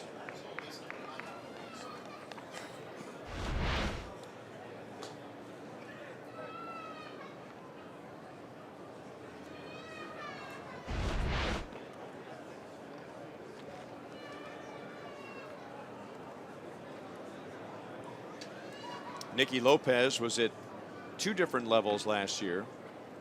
Here are his numbers from AA Northwest Arkansas. He played more games at Class A Wilmington. 1 ball, 1 strike.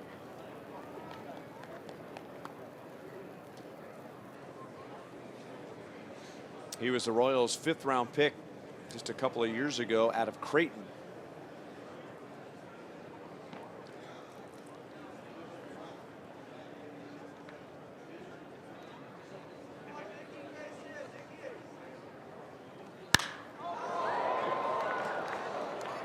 Cordero backs up in center field, plenty deep for DeWeese to tag,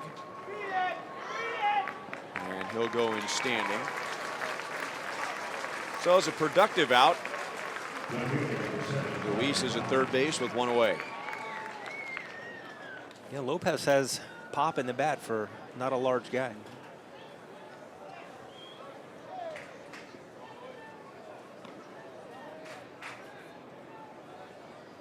And here's Tyler Collins.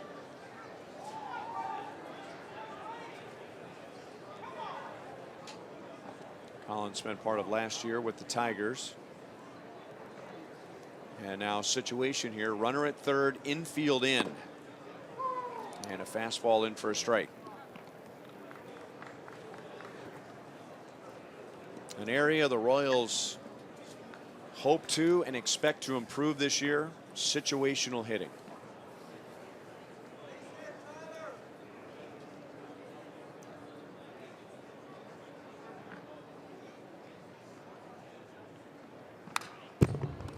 Which at times is a fancy word for doing something productive even if you make an out.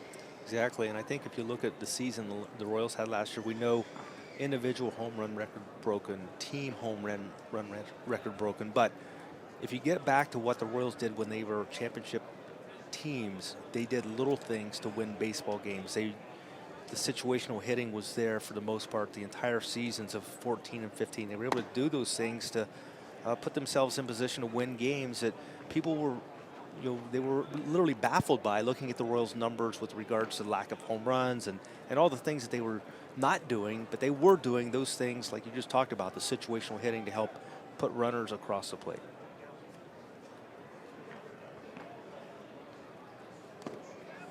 Two and two.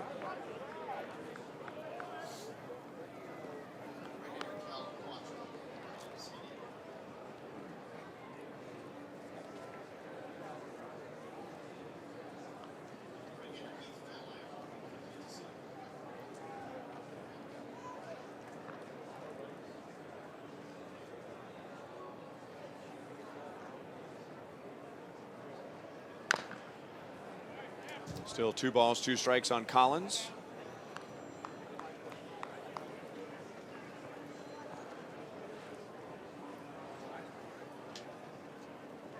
This is Luis Perdomo's third inning. He allowed a 2-out run in the fourth. He had a 1-2-3 fifth. And now pitching with a runner at third and 1 out in the sixth. And there's a ground ball base hit into center field.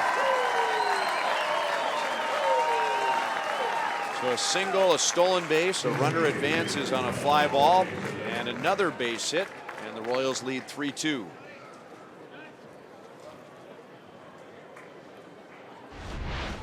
It's going to remind me a little bit of Royal baseball right there. You just described that. Very nice to see.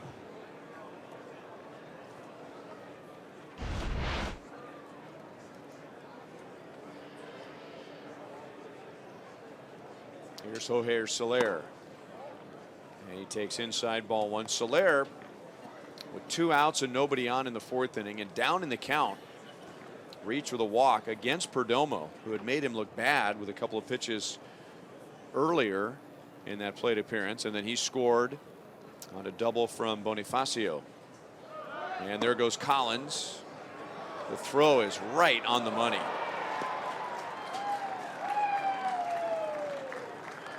Padres feel like Austin Hedges is one of the best defensive catchers in the major leagues. And he guns down Collins for the second out. You can see why right here. Great quick release and accurate throw.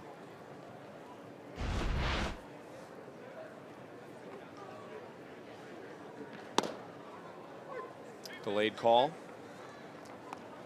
1-2 on Soler.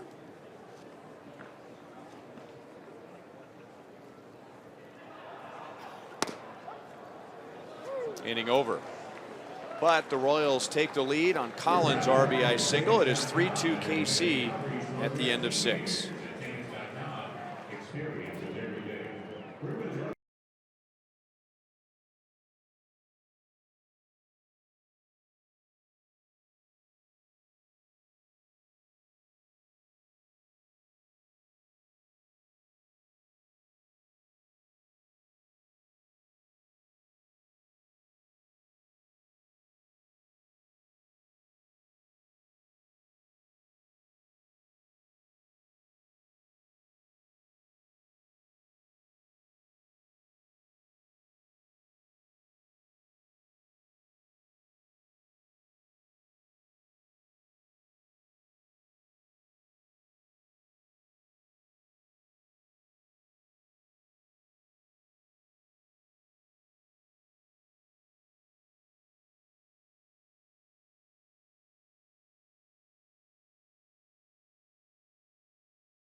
Game ticket package with special discounts from single game pricing.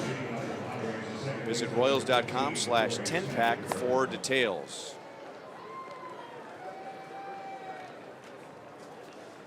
This is Heath Philmeyer. His first year in the Royals organization. Came over in a trade with the A's along with Jesse Hahn. And a deal that sent Ryan Buchter and Brandon Moss to Oakland. Brandon was designated for assignment by the A's yesterday.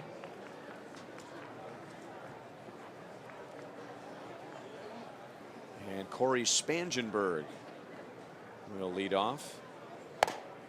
Spangenberg was at the plate when the Royals ended the top of the 6th inning with a 2-6-5-2-4 out. Padres try a little double steal. The Royals got the final out of the inning. Spangenberg gets his second hit. He is 2 for 4.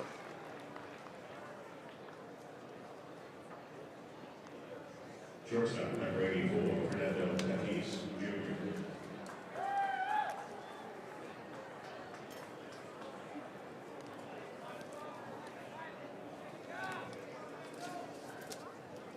And here's Fernando Tatis Jr.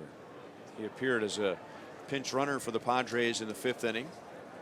And then in the bottom of the 5th, made a couple of nice defensive plays at short.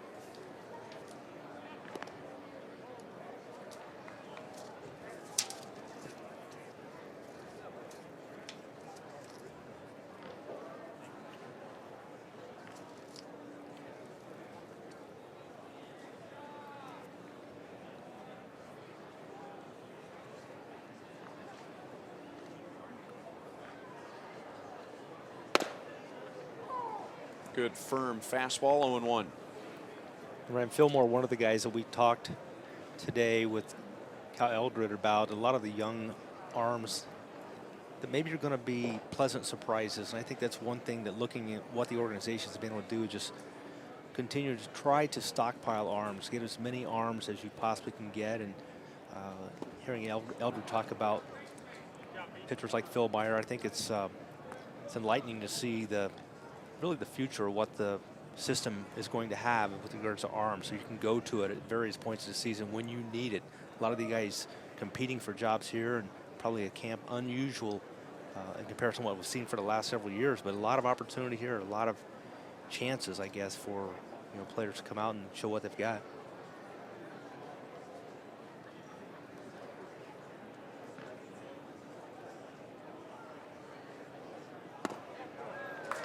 And he gets a strikeout on 3 pitches against Tatis.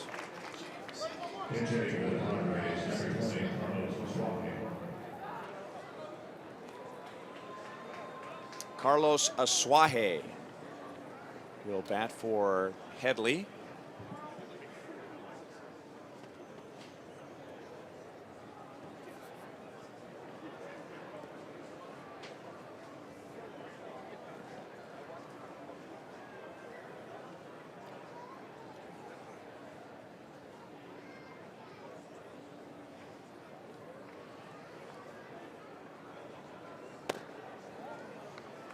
The Oakland A's drafted Heath Fillmyer in 2014 after just 1 year of pitching. He was mostly an infielder in high school, and then he went to a junior college in New Jersey, and that's when he started pitching. He only threw 10 innings as a freshman. O'Hearn, good feed down to second base, and then Torres back to Fillmyer covering, who's showing some infielder-like footwork, and the Royals turn a double play to win the 7th inning.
By Menards. Save big money at Menards on all your home improvement needs.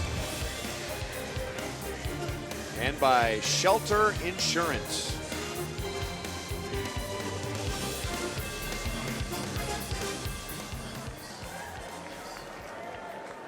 This will be Hunter Dozier leading off. Royals lead 3-2. Cuthbert has driven in run with a home run. Bonifacio and Collins have also driven in runs, and this will be Dozier's first plate appearance against Kazuhisa Makita, who spent 7 years in Japan. And he's going to give the hitters a different look. And for a right-hand batter, they're really going to have to struggle to keep that front shoulder in there. 1-1 on Dozier. First time watching Makita pitch, but I was watching during his warm-ups. It looks like he's got a changeup that might be about 55 miles an hour from down under.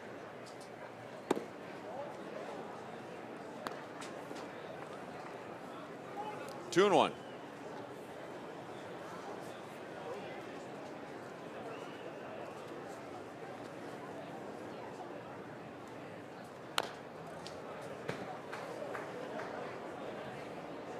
I've been looking at the stadium radar gun after you said that for the last 2 pitches to see what the speed is, and I guess it's so slow it's not even registering on the radar gun.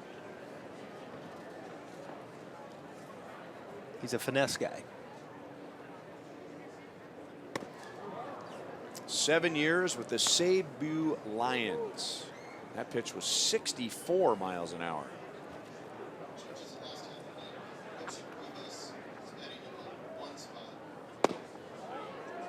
Little bit outside, and after all those off-speed pitches, almost snuck a fastball by Dozier, who takes a leadoff walk. And now Ryan O'Hearn will bat for the first time.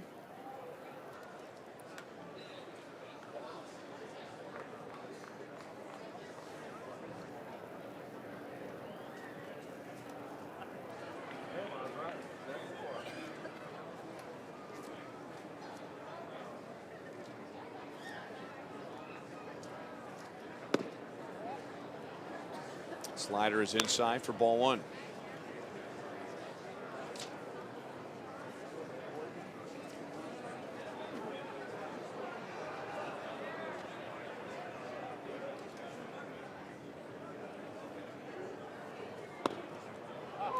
At the knees, 1 ball, 1 strike. Ryan O'Hearn hit 22 home runs last year, 18 of those at AAA Omaha. He started the season at Northwest Arkansas and then finished with 114 games for the Storm Chasers.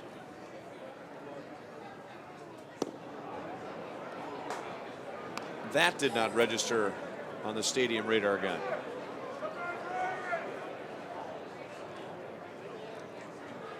He's not breaking the speed limit. No.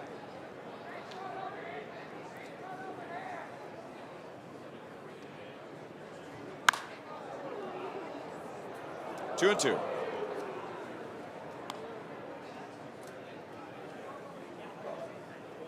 Last year was the second consecutive season that Ryan O'Hearn hit 22 home runs. In 2016, it was combined at Wilmington and Northwest Arkansas. 3 balls, 2 strikes.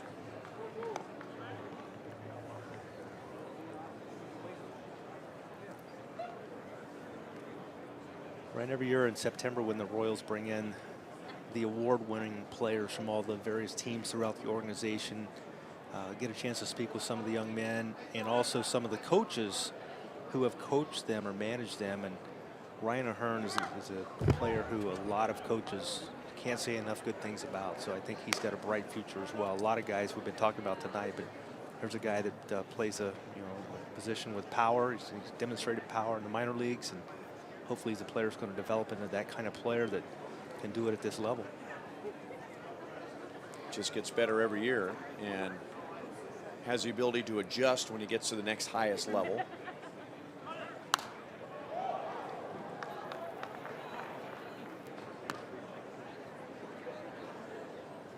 We were talking about the last 2 years.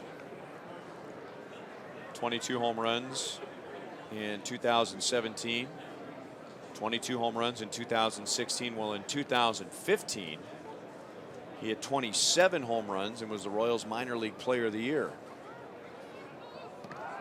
Close, but safe.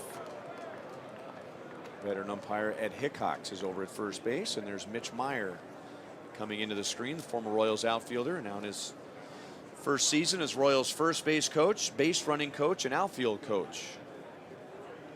Rusty Kuntz is taking on a role with the Royals minor league system. Dozier is in there. He didn't get a great jump, and it was ball 4. Third baseman, number 25, Cody Ashe.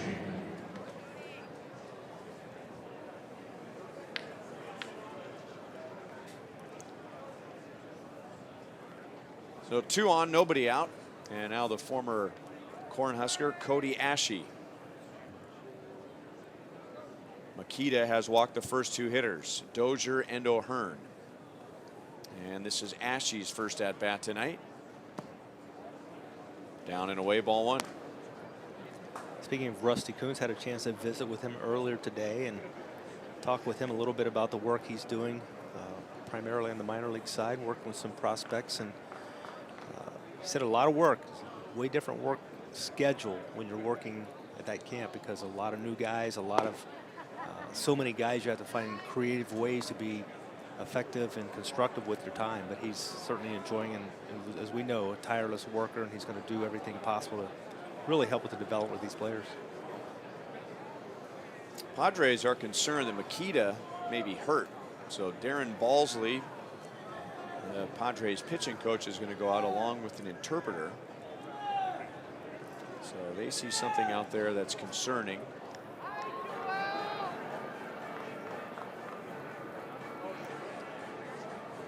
Or maybe it's just a trip to the mound. When Darren Balsley came out, he informed the home plate umpire that he was going out to the mound. And usually when they do that, they're saying, look, we're not out here to use up one of our trips to the mound, which is going to be more and more important this year with the new rules. And no, that's just going to be a trip to the mound. Ramon De Jesus points to the press box with the number 1. We're going to have to get used to that this year.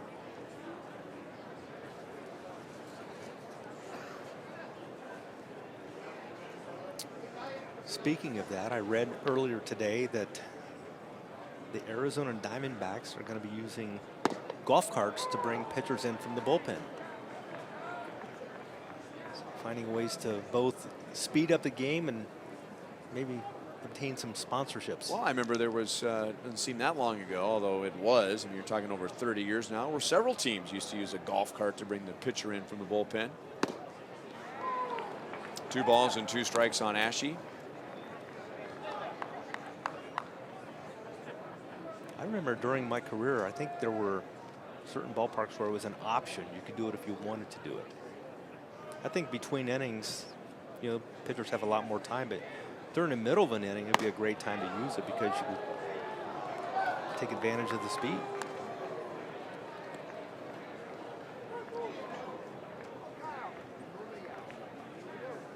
And I wonder if now some pitchers will elect not to take the cart, because, you know, I mean, it's kind of there's a purpose, that time between the mound and in the bullpen and the mound in the field, right? You kind of have some sort of a mental routine that you go through, and some guys will sprint all the way in. Sometimes some guys will jog halfway in, and they just kind of like almost get into a you know, meditative state for the last several steps. Get in your game. Yeah.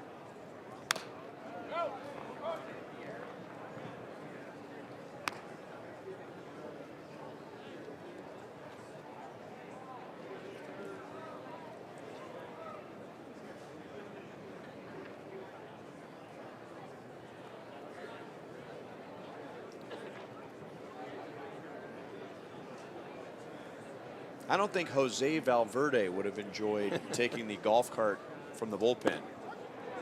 That's a called 3rd strike on Ashe, and the first out of the inning. Shortstop, number 46, Ramon Torres. Jose Valverde, the known best for his days as a closer for the Tigers. He had a very elaborate routine coming out of the Tiger bullpen, which included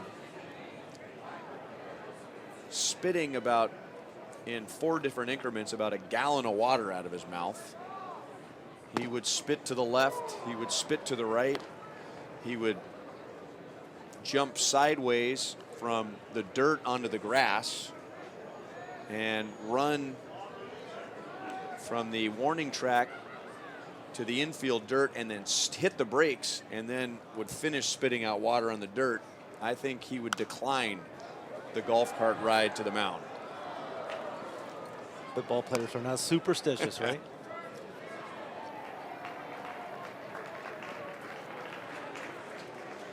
Oh, and 2 on Makita.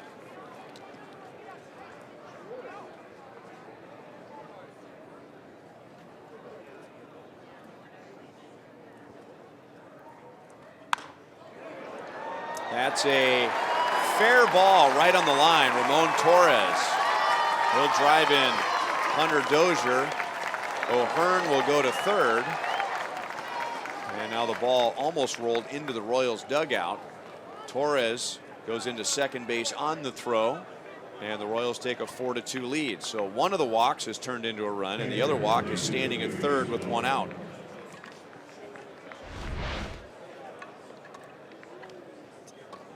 Didn't have to supply a lot of power, just found a great spot to drop that one in.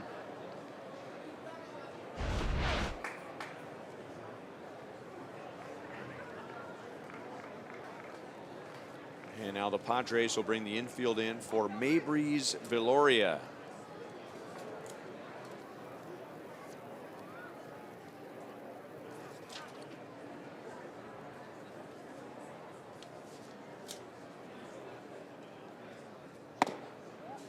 A little bit high for ball 1.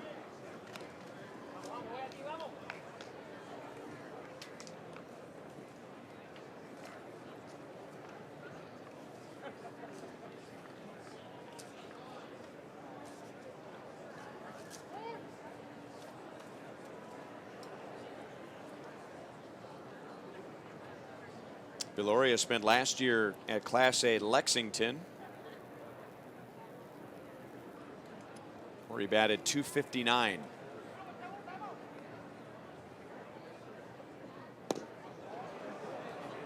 .52 miles an hour. It's hard to throw a baseball 60 feet 6 inches, 52 miles an hour, and get it there without a bounce. No arc either.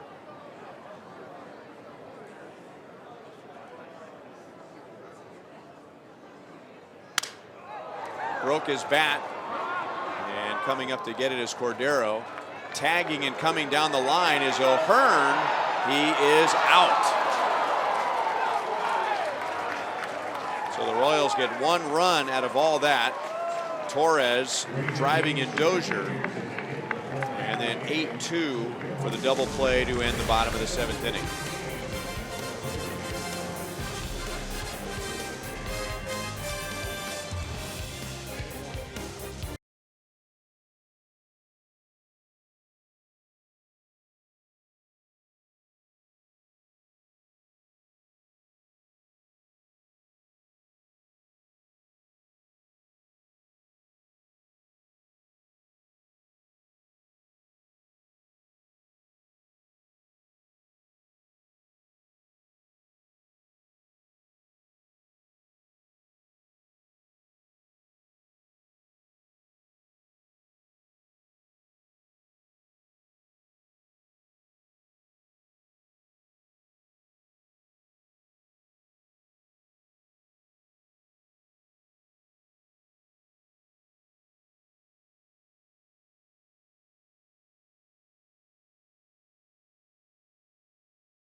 Lottery. Every ticket played gives back to Missouri schools, so play it forward with the Missouri Lottery.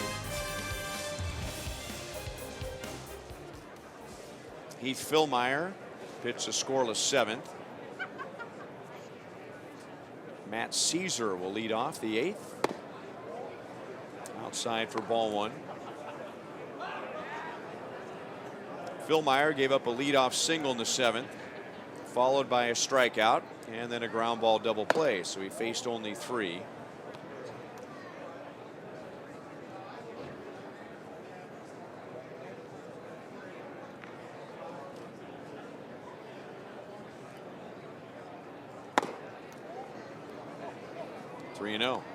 Brian, look at some of Heath Philmeyer's numbers in the season.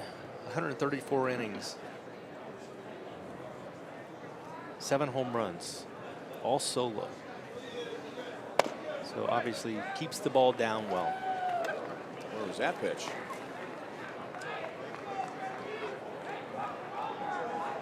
We were talking about his background before the top of the 7th ended. It's that last pitch. Wow.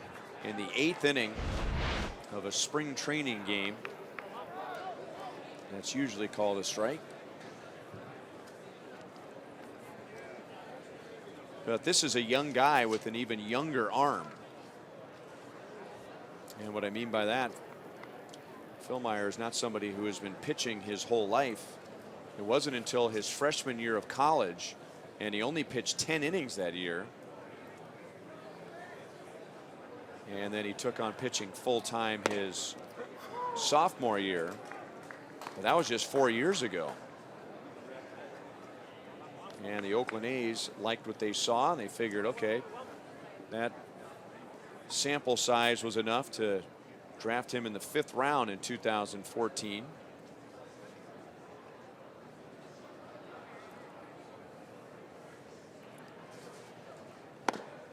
Swung on a miss by Cordero, who just made a nice throw to home plate on a double play to end the inning on a fly ball by Mabrys Valoria to center, and he gunned down Ryan O'Hearn at the plate.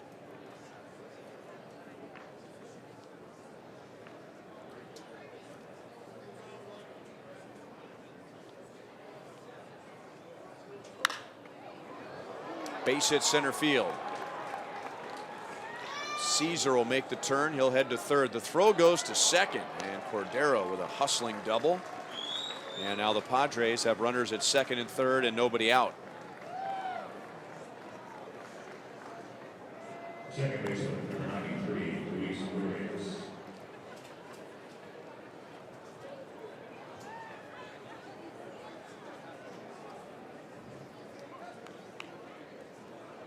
And this is Luis Urias coming on to hit for the first time tonight.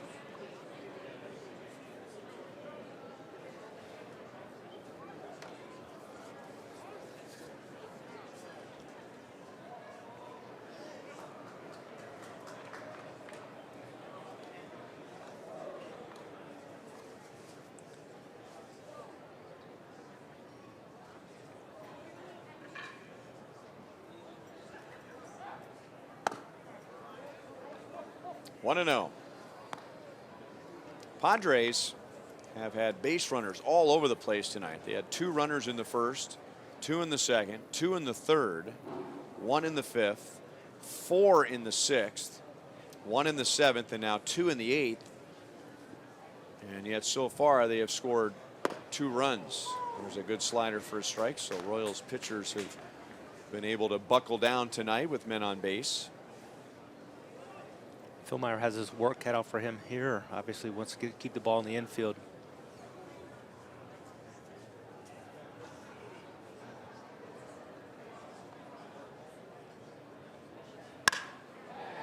And that's into center field and could tie the game. Caesar scores, Cordero scores, and Urias makes it a 4-4 game. Number 16, Travis Jankowski.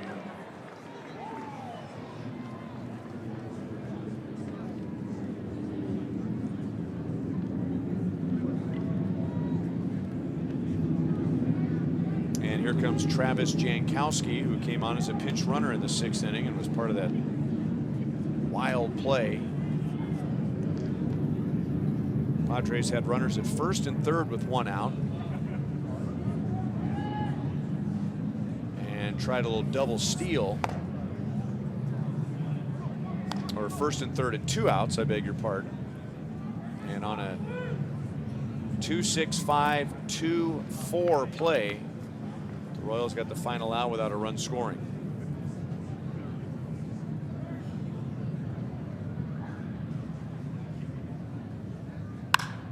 Hard hit, but right to short. Torres to Lopez to O'Hearn.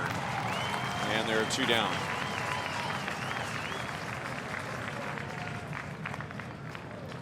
Pitcher likes any double play, but that sounded nice. Torres to Lopez to O'Hearn. Maybe a little future there.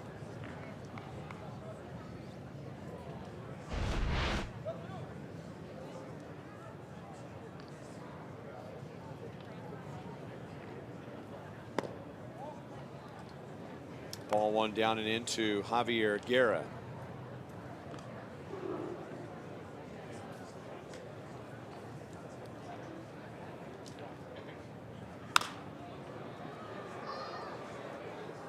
Foul off to the 3rd base side.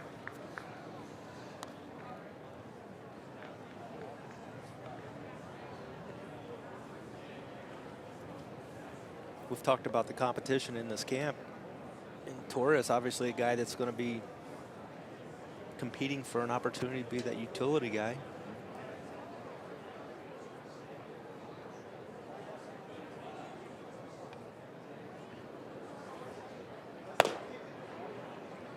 Two and one.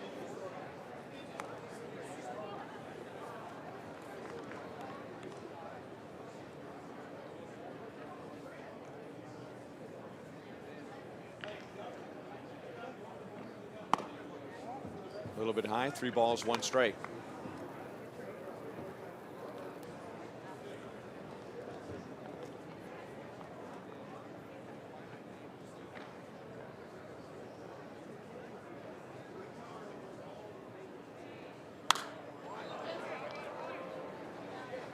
Three and 2 on Javier Guerra. Nate Carnes went an inning and 2/3, gave up 1 hit. He walked 3 but struck out 3. And Brad Keller, a Rule 5 player in Royals camp, pitched an inning and a 1/3 scoreless. He struck out 3. Eric Skoglund looked good tonight with 2 scoreless innings. But now in the Royals' last 2 pitchers, Machado and Philmeyer, have given up a couple of runs. Guerra is on with his 2nd hit of the game.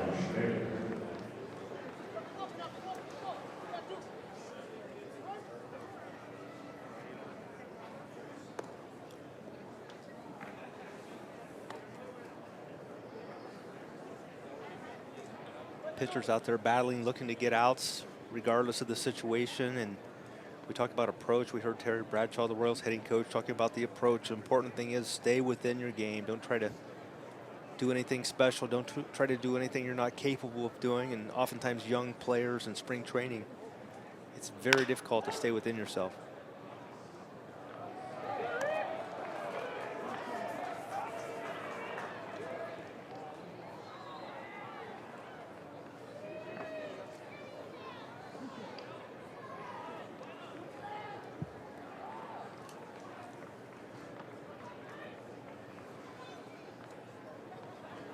Oh and 1 on Josh Naylor.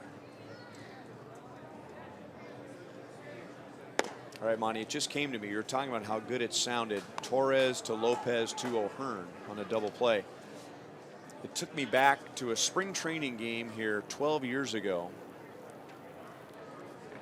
And the Royals had Tony Graffinino at 3rd, Mark Grudzalanek at 2nd, and Doug Minkiewicz at 1st. And it was the 1st inning of the first spring training game. And thankfully I was not behind the microphone, but you talk about getting your tongue unwound in the 1st inning of a spring training game, trying to say Graffinino to Grudzalanek to Minkiewicz. Sounds like alphabet soup to me.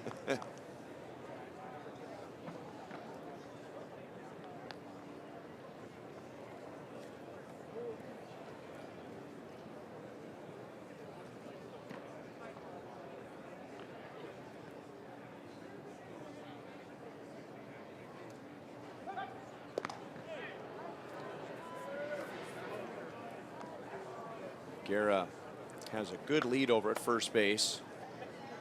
And just get the feeling he wants to take off right here, almost like you can hear his engine revving. And Philmeyer has that feel, and he's thrown over there a couple of times. Little bigger lead. Not going. And the Royals thought he might be running. 2 balls and 1 strike.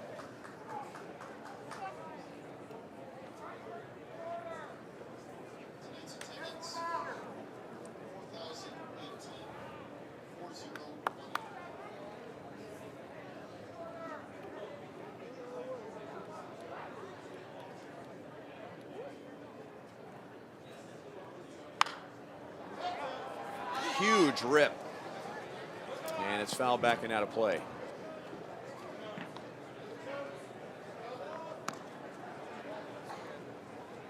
Naylor really let it go with that last pitch. Reminds me a little bit of Matt Stayers. Does not get cheated.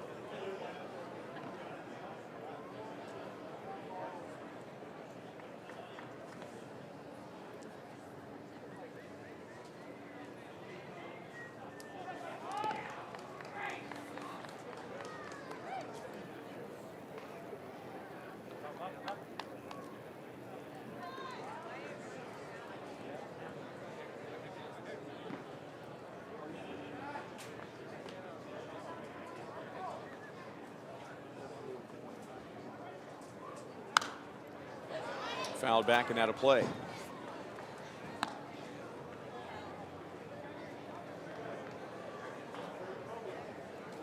Well, there might be a reason why he reminds you of Matt Stairs. He's the Padres hitting coach. Okay. So maybe there is a little Matt Stairs influence with Josh Naylor's swing. Matt Stairs went from the broadcast booth to the field last year with the Phillies, and now is the Padres hitting coach. That's back into the screen. And the Padres have Mark McGuire as their bench coach, who has also spent time as a big league batting coach. There's Matt Stairs, one-time Royal. Fan favorite just about everywhere he's been. There's Mark McGuire.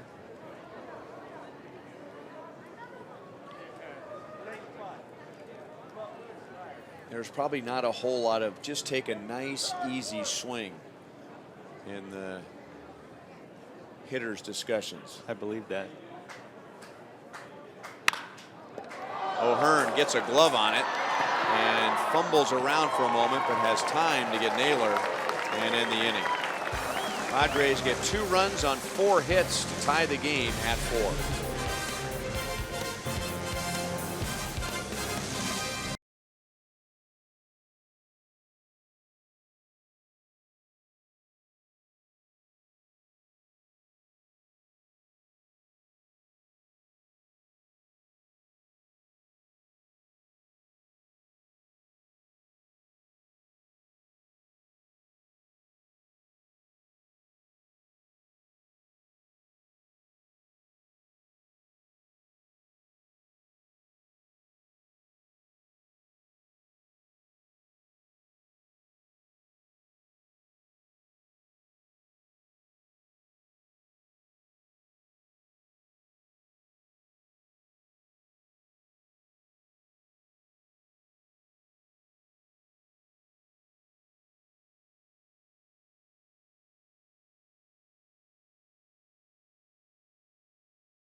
Enjoy 12 Sunday games, including Family Fun Day Sunday activities, for just $108 per seat Visit Royals.com/Sunday Pack for details. It's a lot of fun at the ballpark on Sundays. Cal Quantrill, who was an A-ball last year, Lake Elsinore. He'll get the bottom of the 8th inning. The Royals have Donnie DeWeese, Nicky Lopez, and Tyler Collins.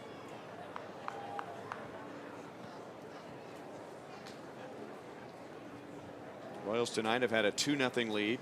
San Diego tied it in the 6th. They had a 4-2 lead, and the Padres just tied it in the top half of this inning. Donnie DeWeese leads off the 8th. He also led off the 6th with a base hit, ended up stealing a base and scoring on a base hit from Tyler Collins. 1 ball and 1 strike.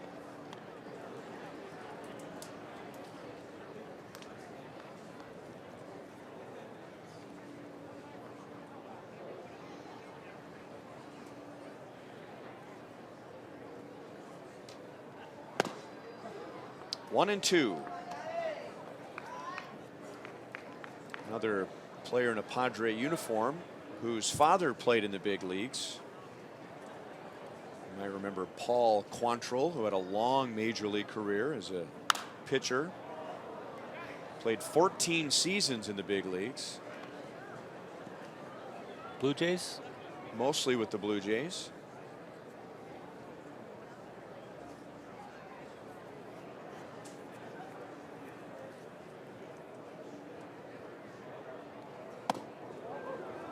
Two and 2.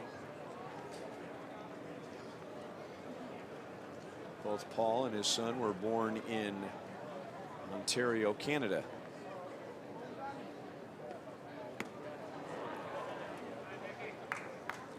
DeWeese is out. 1 down in the 8th inning. Been a lot of strikeouts tonight. That is 11 strikeouts for Padres pitchers. And Royals pitchers have struck out 9 in their 8 innings.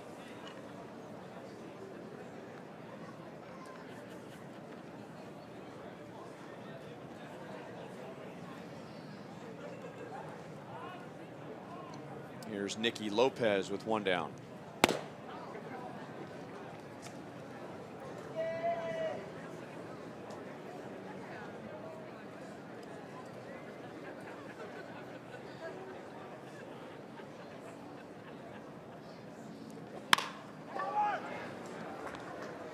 Arias slings it over to first base, 2 down.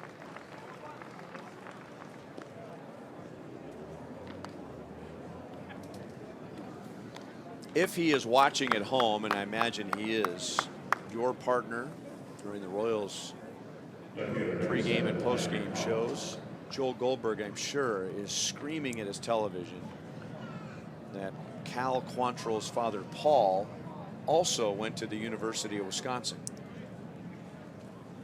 We're supposed to know that.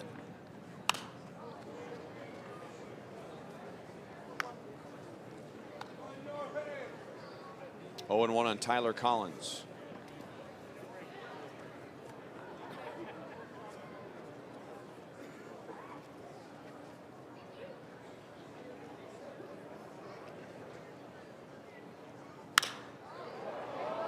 Hit it hard, but down around the end of the bat. Jankowski will make the play, and we will head to the 9th inning. It is the Royals 4 and the Padres 4.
Padre manager on your left. Tied at 4 into the 9th inning. Most spring training games will not go past 10 innings. Especially a night game in spring training. Kevin McCarthy will get the top of the 9th inning. Appearing in 33 games for the Royals last year.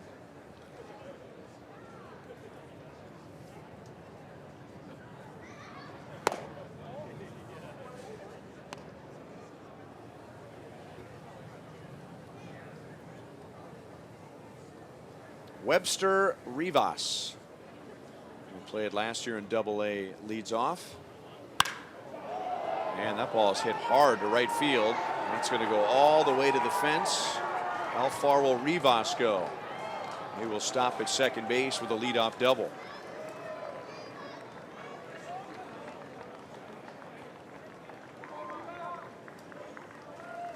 Shortstop, number 84, Fernando Tatis Jr.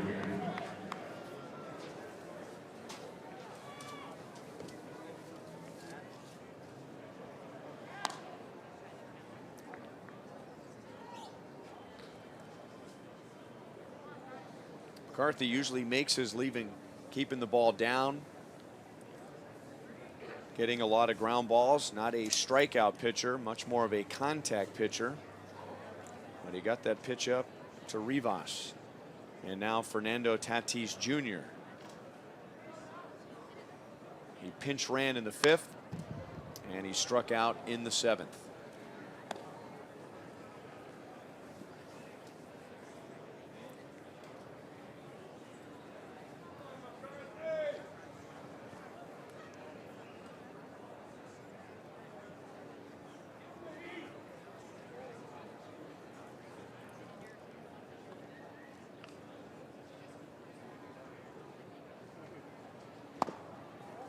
One and one. Yeah, Kevin McCarthy is another one of those players who is in that category. It was a tremendous opportunity ahead for him, and hopefully he's going to take advantage of it and be one of the guys that is a fixture in that bullpen. Like his sinker, like the way he's really progressed in his short term as a major league player.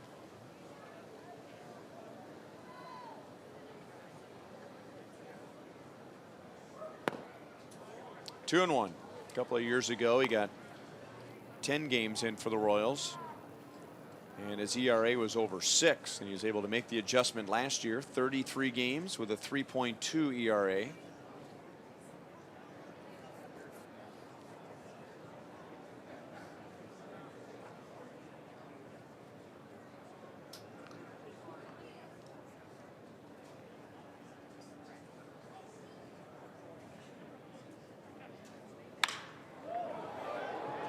Into an empty seat, thank goodness.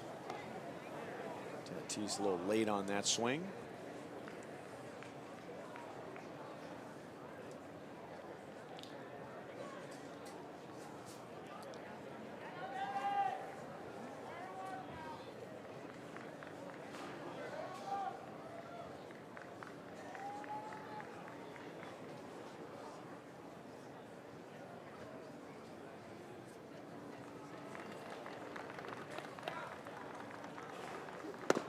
Good job.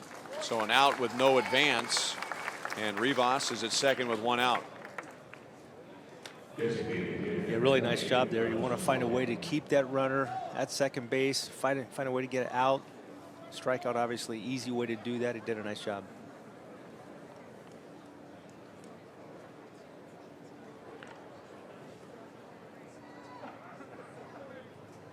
And now Carlos Asuaje.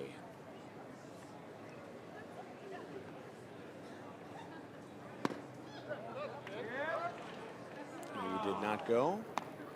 Scott Berry is the umpire at third. The home plate umpire is Ramon de Jesus. He will stay put, but in the spring training games, the base umpires will rotate during the game so that they'll get reacclimated with each base.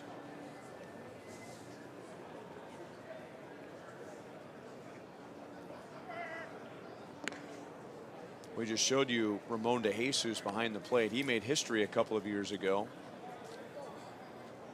When he umpired his first game, he became the first Dominican-born Major League umpire. That was against, it was in a game that the Royals played, is that right? Seems like. I remember him from that year.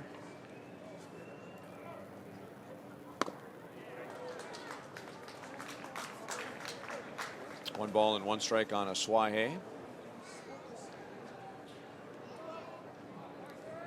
And the umpire at first base right now, Roberto Ortiz, is one of just a handful of umpires born in Puerto Rico.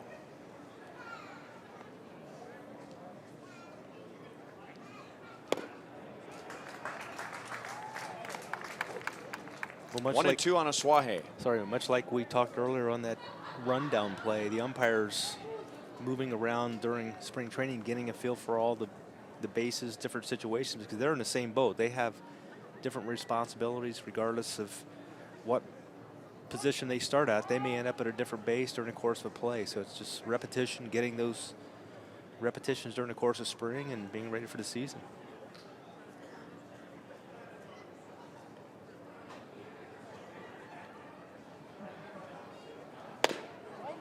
Mm. 2-2.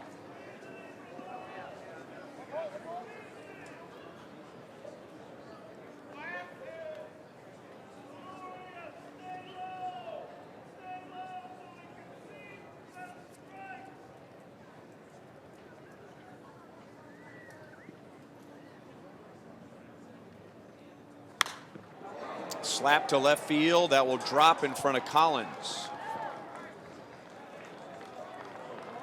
So Rivas goes to third, and now runners at the corners with one out.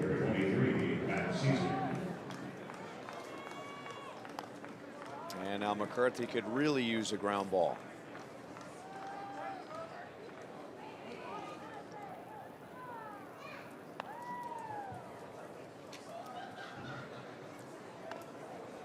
You talked earlier about, as a pitcher, do you like to have situations that kind of create that urgency?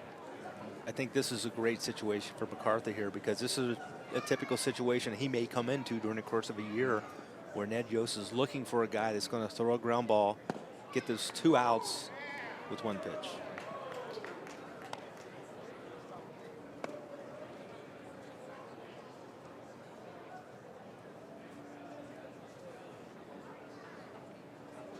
Oh, and 1 on Matt Caesar.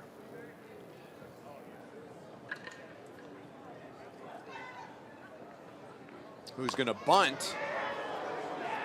And that'll get the run home. So Caesar didn't want to ground into a double play. He made sure that he was going to put San Diego in front. And so Rivas leadoff double leads to a run. And the Padres lead for the first time tonight. It is 5-4 with Asuaje going up to second base.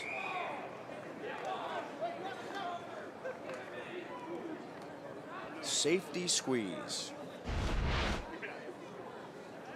Really textbook the way that the Padres were able to execute that bunt.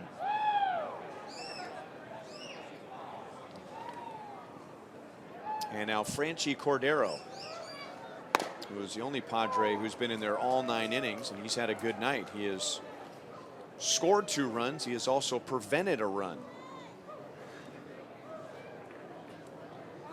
Back in the 7th inning, the Royals had Ryan O'Hearn at third base with 1 out. And Mabry's Valoria hit a fly ball to center field. Cordero made the play and then threw out O'Hearn at the plate. No balls and 2 strikes.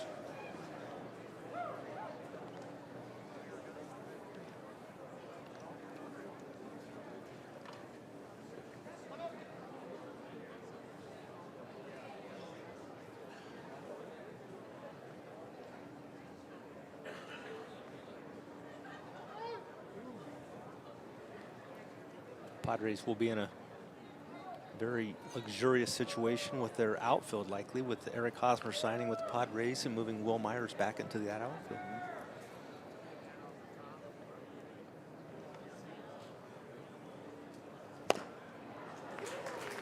So McCarthy typically is not a strikeout pitcher, but he strikes out 2 in the inning. However, San Diego takes the lead on a safety squeeze.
The City Royals. They may not be reproduced or retransmitted in any form, and the accounts and descriptions of this game may not be disseminated without the express written consent of the Kansas City Royals.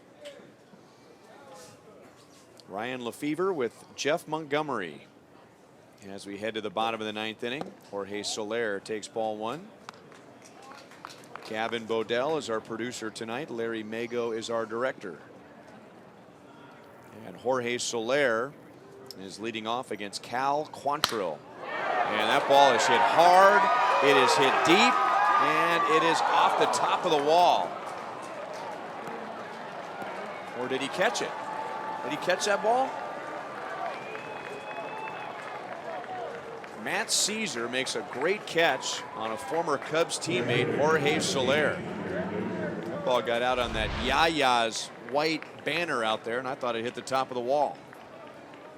I think Jorge Soler thought he may have close to the wall. Thought he may have gotten one. Ball not carrying here at night the way it does in the daytime. Spring training for all of us.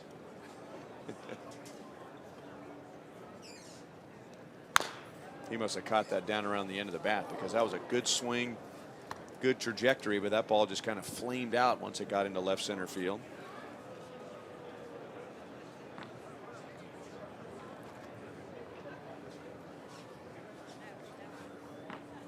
Hunter Dozier with 1 down. He went. And it is 0-2. Dozier came on in the 7th inning. And against Kazuhisa Makita, drew a leadoff walk. And then Ramon Torres got him to the plate with a base hit. Still 0-2.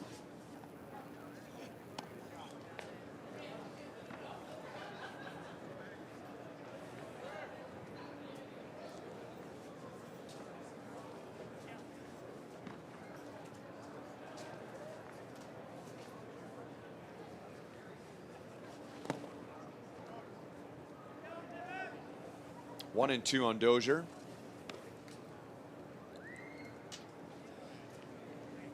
The more I watch Quantrill pitch, the more he reminds me of his father.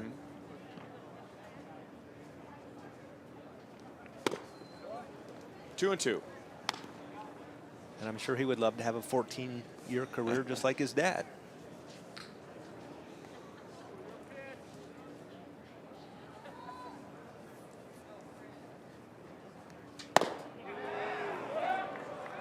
Yes, with emphasis.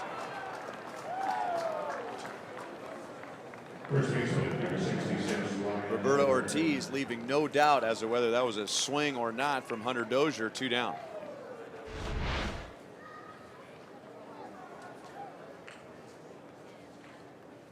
Hard for the big guys to stop that bat.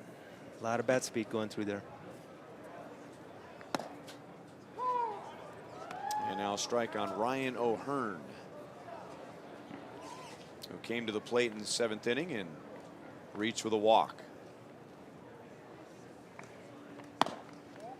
1-1. Paul Quantrill began his big league career with the Red Sox, then the Phillies, and then spent parts of 6 years with the Blue Jays, then the Dodgers, the Yankees, the Padres, and finished career with the Marlins.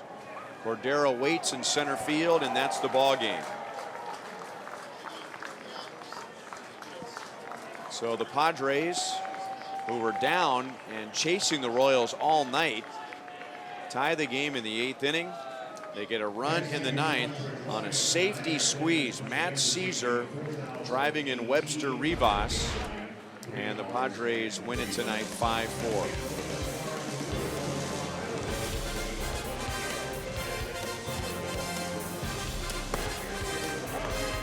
So don't forget, our next spring training broadcast will be Saturday when the Royals take on the Arizona Diamondbacks. Coverage begins at 2 o'clock Central. For Jeff Montgomery, this is Ryan Lefebvre. Thanks for watching tonight. This has been a production of Royals Baseball on Fox Sports Kansas City.